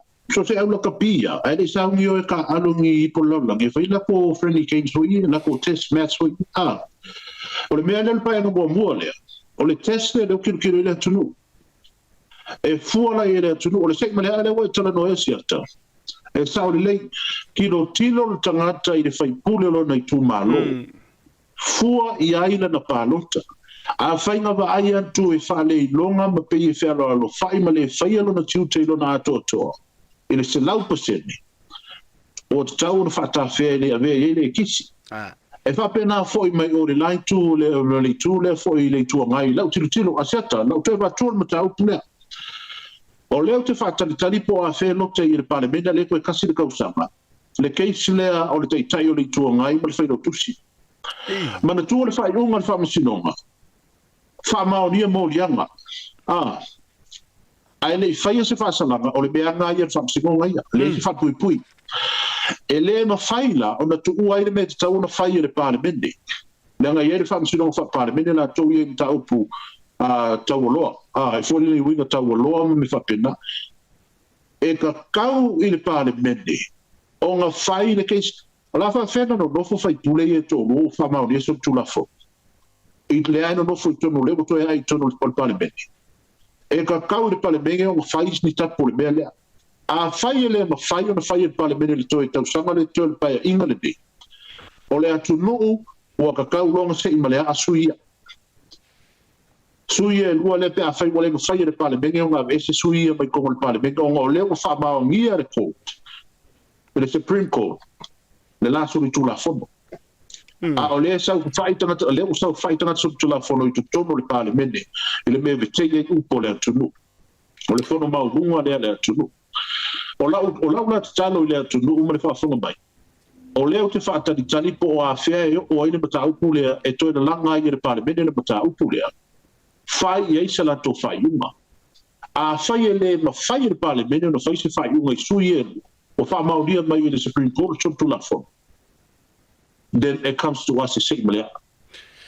Mali. Tau fa ta penta na so tulafono le sa fai tono le fono mau lunga le tunu. Ole winga na le leina faila utala tulou lava. O tangata ia e sa fai mai ko kongu i malato finau mena leina peye se peye o solti nga lo taulu ai pisa nei ia le sifai pule tulou afale ata lua. Pe a pisa ngei malau tangata malau le nga o yo pai malau le nga o yo la fai. Ole mele leina fai atula utalo te o fole nei tu ai nga tangata le leo so na mafufau ola. Atu fa fonga le tunu. Fa maungia la sol tulafono. La o uma to le sir fiata ngata tati tana no ye. Au kangakangi. Ai aku kunge ilunga. E fa leo se manatu se mea se pole ase va nga wala tilo la o manatu fa le tonu le fainga malo po se mingiska even le palemia. Ele misi orka ole mau ka loko kamai. Wa taunu fa mavai. Wa taulon fa mavai la udi. Wa taulon fa mavai fia me. Wa taulon fa mavai tuala. Ngale kau sau o singa news fo ilele fa pe mai ole ale vai ngale ole ale vai ngale ale afia mai ina. Ole upu ale pese ku le pa ole upu fo ile pese ia limongi. O tatou na fa mavai o tatou. A ole fe sili ngumelkas. Aya olua. Ole fe sili. O luangi angelu o luango ngo fo mama e ko ngor parliament. O ia leina faila utala lea, ua ova ai i se tangata ina whasausili. E nana o ta ua le upu lea, leanga o ia e whaapea, o ia e whai ma whaata i ta inga i tangata, a wā o le mafu whaura kangaka, o ia e haka mai. Ai o tausi sila sa moa i lunga atu, o le mena lea leina faila utala, wa uang faila ukala i lau show, toru tausanga taluai, sa lutongi, o te toe repeat tala utala lea. Tau te sila fia autou. Il fai ngā pālo karenga ke angei. Le teimi le na whata ape le pāle mene, la ato e fo i tua, ai koe whaakua kula e pāle lafo, a fo i mai le fai ngā pālo ka, e molia ia la aurifia me ma olo. I le treason, fau malo. Fau malo. Tau teilo o tau la utala na whai la upurkalame le na ua mahe a pālo tau. Na whai la utala lea. O te loa even i lea tua. E le i karikongu kuila e pae whako i lalo ngai e lea kua. Yes. Lela le nā ea la iona sa mala ma te ule vao lo fatu ma lo ma vanturu wha whaunga le tunu. O le malo leanga malo ai le fast. E wha lea nganga. E wha lea nganga. Ioi. Lela ngai ku maua ya mo tu malo si la ulangolango. O ke le langolango la inka ngaka pi o ko kongo le fast. O te le langolango inka ngaka ile kau karasa o fa ngulua e fai ma se kau iai. Pe a fai o iai ngisi. Ai e tu maulo uloto. Leanga o i nga ka wai loa e le kua ile morka ngaka e fa fie poto o tangata na ia faia. Na faia i loa le tuila e pa. O a unga faia oe. E ke le kai e mala malama i se mea kau o lau fofoanga. E o a ile mafau mo lo mafau le aso kai au. E nga o a o ke loa le anga ngafi. E nga o a o ke loa le aso. E nga o a o fo o ke loa lo lumanga. Ma ole a o ka waku ia ki oe. Ole aso. Ole a kausanga ringi. Ole a e va ai se mea maka ukia i kere i va ai mua ia. Le anga nana faila utala lea. Even i lea tua i le i karikongu ere ka maloa. Le anga wangofo fai kaulo nga malo.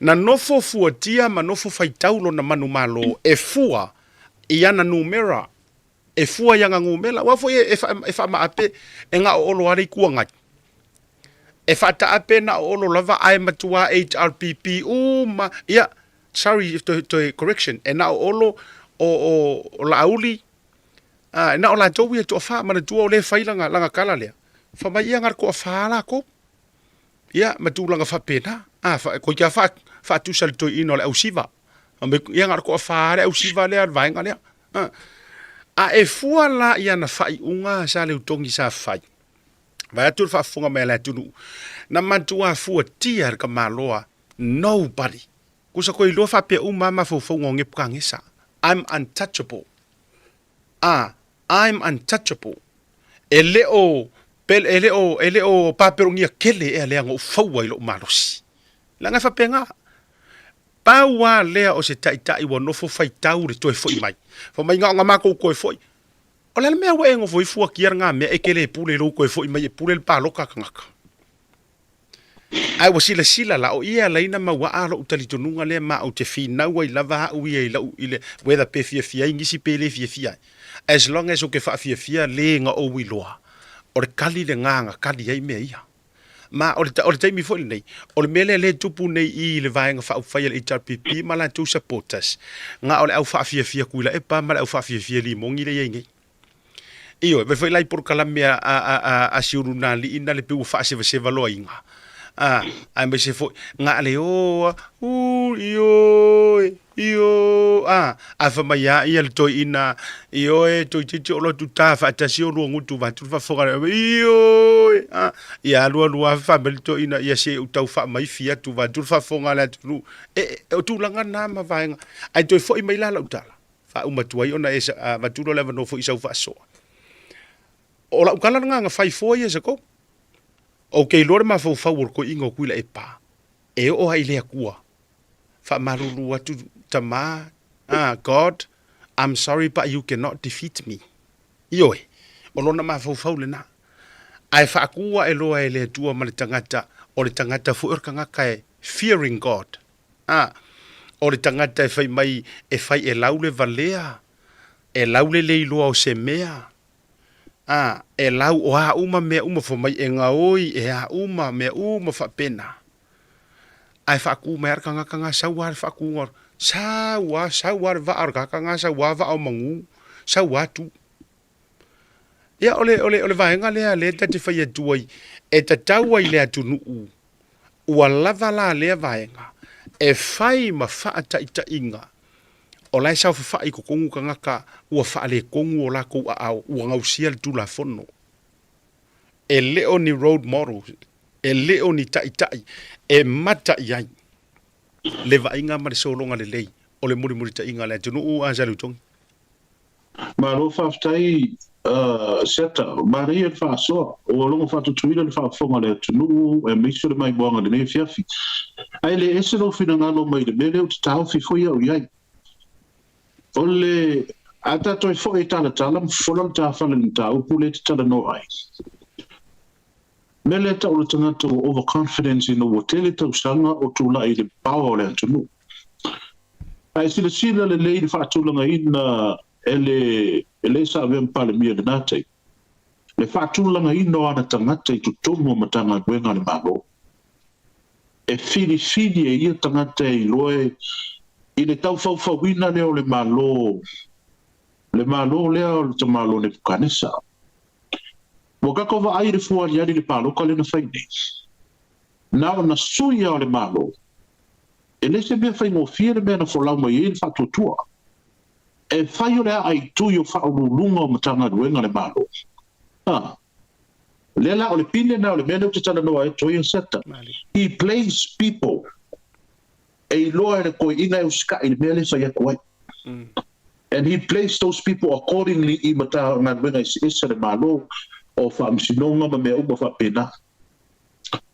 O le whauwina ngā le malo o le ta maloa. Tautai. E o lai manino ane tali le tuspaia. O le poko ina no ngei o le vale le nai le atua. Suia le atua o le mea atoa. Whaangāre whaamsinonga le ame o tono le whaamsinonga e whaatino ai le whiniwhininga o le malo le atunu. Le tu mai le fast. A whai o te whai anto le tala le tuspaia e whaalia le whinangalo le atua I tama vale vale. O tala whiangai. Tu longu ama mango le sunga le raudi le mani toa. Whapea wapea o le mea le leo se tala vane aile o la lawa ia le lawa e le ia onga e le ia le aonga e le io se mea. Whea neu whai ai. Wa fa ko ilalo le high school le tangata na anu e mawalo lunga kike ni me kau fai momela accountant. Pine fa adiali na ma pine fa maule na sia tele sila fia le tunu. Ole fina ngalo le tu le ngai le o alu esia ba me tatu te fai tawa I tu sino pa ia. E fa ani le fina ngalo le tu I tama vale vale. Ele avea ile waka mai. Le ngai sila fia le le tu siata. Ora kangaka waka mai tu lo ele se fai tanga le ngo tele tanga ta o ino le tatu tunu. Ma ta mai fai longa malau pasi pepa mai le sistema kolisi. Ai ale matau tangata mai ile tua ona tau no le tala le tu spaia e faani le fina ngano le tu tama vale vale e ma fu na faani le fina ngano le tu tama vale vale le anga e fai ngo fio na o e o fingo fie le musunga le tu tangata e le tangata fa pepe tau fa tau vaina ale em tatu vai ele I lava el tatu fa tau tu spaia tatu te mori mawina I me na tu le tatu tuno ia le lau fai nei o le mea nei fai nei le taimile nei o toi tausanga fai ngā palo te soa I lau tari mara vai malai le foi o koe ka penga o le maa fau a koa kui la e pai lau kilo pe o le sami ki o aka maka o le mana o e osi le toi lalo e le ka lia mo fie kui la e pa le mea nei na kupu no fa ke ia kui la e pai le mea nei na tupu gatu fa fonga le atunu le la o tau mafai vai e o aina na ia fai au tulo na o a I le tai ma le whaululungo le kale se katoliko e tapo e le sunga I atu le. E he iuska I ai. Ai leo le sui vai e ana o le atua o lana tapo inga e la talata I le lano lange wai le mawhai ungako vai I le akua leile laki. Ai o a le sui vai o le atua e le iuska I ai. Le ana tato ai le wha e le matua wha to I la loina e le atua mo le tangata ai wha maulunga. O le kai milana ngei. O te leo vai a kuila e pa se kulanga sana mo. Ko po molia leo o tala no toi a siata, ma le fa fonga le tunu. E leo sala mo ma a kuila e pa se mea ilo na faya ina. E fua la utala I le mea leo o toi le leo o vevesi solo ai. O leo mo ka penga kuila e pa e osi le toi lalo I le mea ka faya ina I ala uti. E le ma ya kuila e pa. E le kuua e kuila e pa le mea le atu. Le anga mo fai inga se kangaka fai ia kala I atu se universite e rei mau sona fai longa ki kini po le ala tu lo wa sunga lau le malitua ma o na aina e le la mga akuila e pa e osi le to ilalo I le mea ala mo li mau le la fai atu se tau wa umaro fa mamla tu e le o se fast e independence lau tu lo ia tangata familia fo I le ki kilo mai koe and this is my prediction la watu lau se o fo ia ko mai valo le se o le ngau kuila e pai o sir koila o le a faaki o le a koe faatek pa I le koku I tu le pa le ai I did it before and before is better than the second time o le a matua tilo iai I tuila e pa e whanongo mai tala le o whai atua o le a feo lolo le mua I le longa lua o ie makua o ai kuila e pale me ka o uma o le mele la o ia fai inga pe a koe le paloka e ui lunga ka pilipili o kuila e pale mele la so tala monia tala le fai mo kako vai ngai le pili le vesi ai ngai le mo ai a kaua a tangata to tele matai vole le anu ma kalesia le ale mele o toi milo mai nei lai le tulafono sili nai mangingo le o tali le minister fa sinonga ile editor for le Samoa observer le na publish mai ele kuskusinga atuile pai le fai ko kusio kan kalu kuila e pale wo ye gi sare fai ko kusi te mio pale bia a le fai ko kusi le ye so le pure fai ko kusi kan ka fo le na kenge ya so le ma lo so technology sa fai kusi ka mai ki kenge e fa pe na le mafutanga kuila e pa me Samoa observer tu lo wa fa so mai le tu no ele se meta na ina no tala le fai atu o le vai asoa ma le kusia kuila e pa e publish mai lunga o le Samoa Observer. Le tau mawhai e koe kau whaavale le tunu i mata upo le asiata. O le awa kau mawhai e kau vange le akungu e kari kongu le lako mene mawhai o le ale tani manino nana wha whonga sila sila le tunu i whono le pale mene. Pe sili sa o afia me i le sui o vai maunga numero tasi. Sula manai e tulo wha whonga mai le tunu. Saula mau fa mau e ka mai ai fea ko kongo ide ia le community rights le to tala no mai ai le se me o ia A le ale mele o fai nei. A lawa ka mafai ana langa ana pono whanongolonga i rungo le maukale ke tala no so mai ai. O whatala no ai le fai leo tusio le i tua ngai. La fo ye fai ngā kau whase. O le kau mawhai e whai le tala inga lea i lea tumu.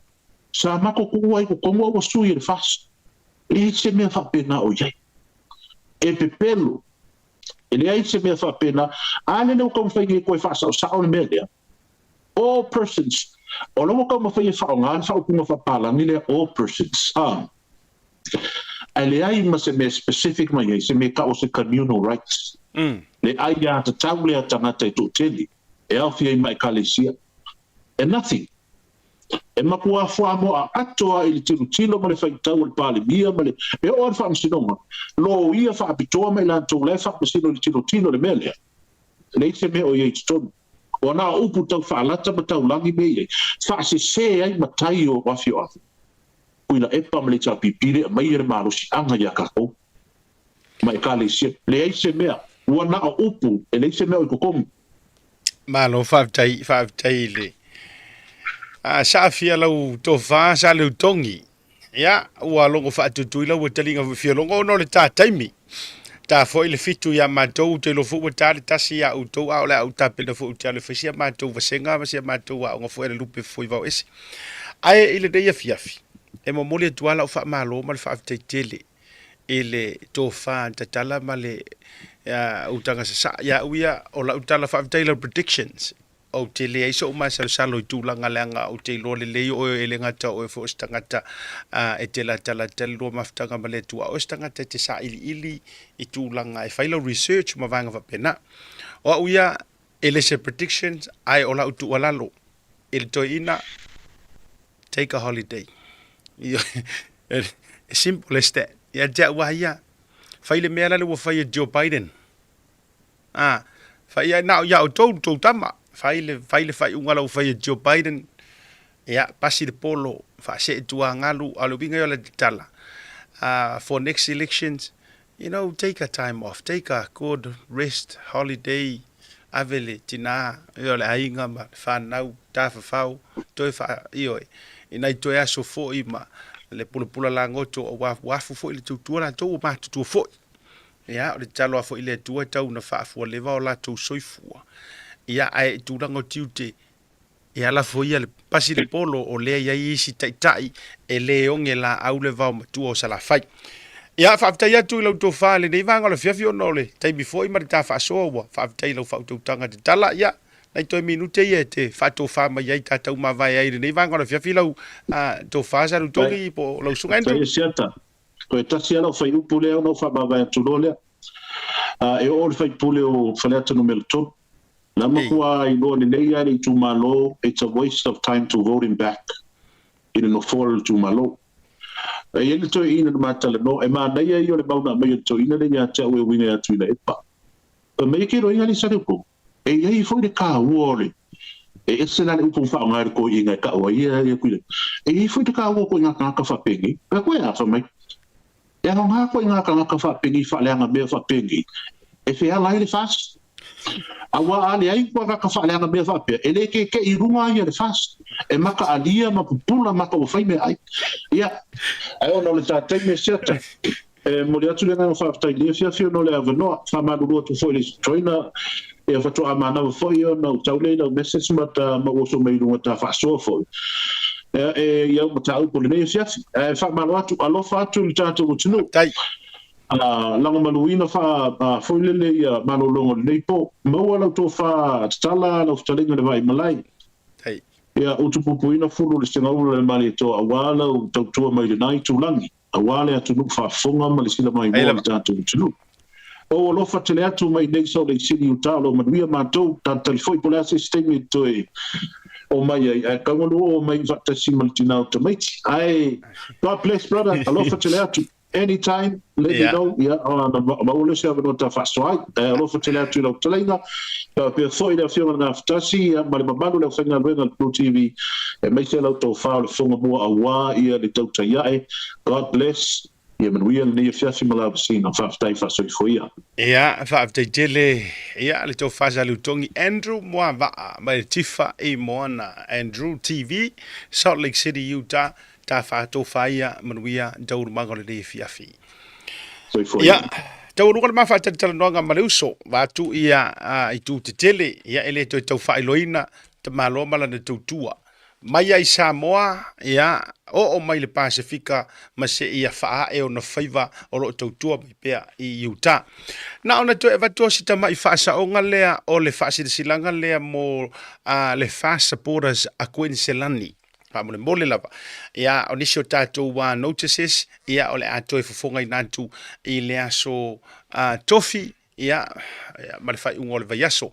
O le suinga lea mai le tātou taifono, a le fast supporters, ia po le fast ainga, i Queenselani, ia le matua, ia au pipinga mali e te puala wha pefo i le laulau.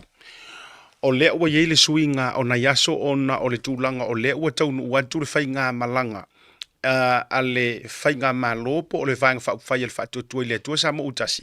O lea e taunu uatu i le aso tofi, i Queenselani e pei o na iai mua e taunu uatu le aso foreile.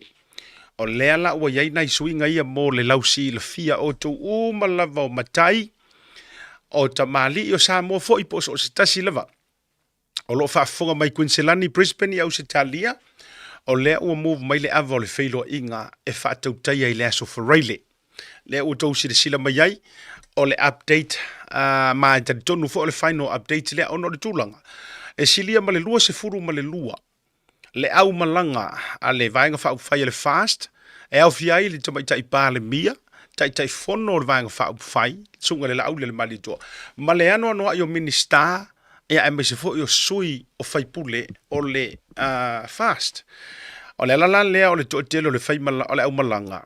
Ia o le ala ua toa i tau nuu i le aso tofi. Ai o le ulua i aso la mo le ava o le whailo, inga le ua tau sila mai. E wha tau nuu lea i le aso whareile, ile tau le sefulu le tau e tala mo all Samoan matais and everyone. Ya, o ele matai Samoa pe te totonu o le vaenga o le supporters a le fast pe le ai e tala le avanoa. E te fio tuai o le porokalamena o le ulua yaso e amata i le sefulu le tau e le avo le whailo inga wha ngā solo i mana inisi o wha fianga ia po tau sala le whai ngā malanga i oe. Whai whaila i e tau sala masiwa Samoa mo le whai ngā malanga. Whai leo sina vai ainga a ona no whanga i whai ai o le Hosanna Church Brisbane Hall. Ono suma lima Woogaroo Street, Ellen Grove e Queenselani. Ona so ole o le aso na lua. Aso mua le o le aso whareile. Aso na lua po le day 2 o le aso to na ilea e whaataunu inai le corporate dinner. Ia ile aso na lima, mai le lima ile a fiafi, ia se ia wha mai alava i le vailuanga o le po. Na ua tu ina tuilunga le tātou no whanga, Brisbane Convention and Exhibition Centre. Kona o Maryvale and Cleanet Street. South Brisbane, Queenselani. Na e tau te sila fia la veo tau Queenselani. Ia le address lea o le no whanga le na e whai ai ia le wha moe i le aso lona lua, which is o le aso to nai. So le male aso lona tolu o le sauni ngā lotu tu whaatasi evening church service. Ta tala mo so se tangata, mo so se e ka le sia, ia o le ale tūlanga o le tapua inga, ia awaiatu e whaia fo i le tau maftanga i provide lava. Ia le committee, o le taimi e whaia ai o le wha i le afiafianga i le valu le po. No whanga e whakasa Southwest, ia ma le address le nau tu ina tuilunga i Willawong. E whakasa i Southwest tu ina tuna. Ma le aso whaiu o le aso fo i lea o le urua i sele selenga. Ma whai ai ma whaafiafianga i peo le sisina e o le tanga vai o Samoa me se fo au se talia a matalia ma te tala loa ia la inisio whaafiafianga nisio savali ma tūlanga ma e masari ai. I le tā o le fitu i le tai au se ia pa ia le tā o le tolu i le afiafi. Whaatau ai fo i mai tātou tūlanga o tau mafa ma mea malava mai le tātou container mai Samoa. Ia, iei fo i tātou marketi ma mea malava whapena. Ia, awa fo i le whakatau mafa ma tūlanga i te whaataua. ma le tua fo ile no fo ya o ifo ile te fatau ma le tatou mitiafu ma tulaga uma le tautai ia e manisi o tatou o loa peitai o le aso malolo fo le aso ngafua a o le aso lona fā lenā o le tatou fa'amoemoe ia o si fa'asilasilaga lenā o si fa'aliga lea e tu'inatu mo le silafia ae taualuga ai le tatou polokalame lenei vaega o le afiafi nisi o tatou fa'asilasilaga ia o le ato e fa'auau atu i le aso ataeao ma le aso tofi ma le aso faraile ae ma lenei le afiafi asiata falemalu ma le tautua a lau Blue TV polokalame o le tautaiaʻe alofa tele mo oe soifua ma Emanuia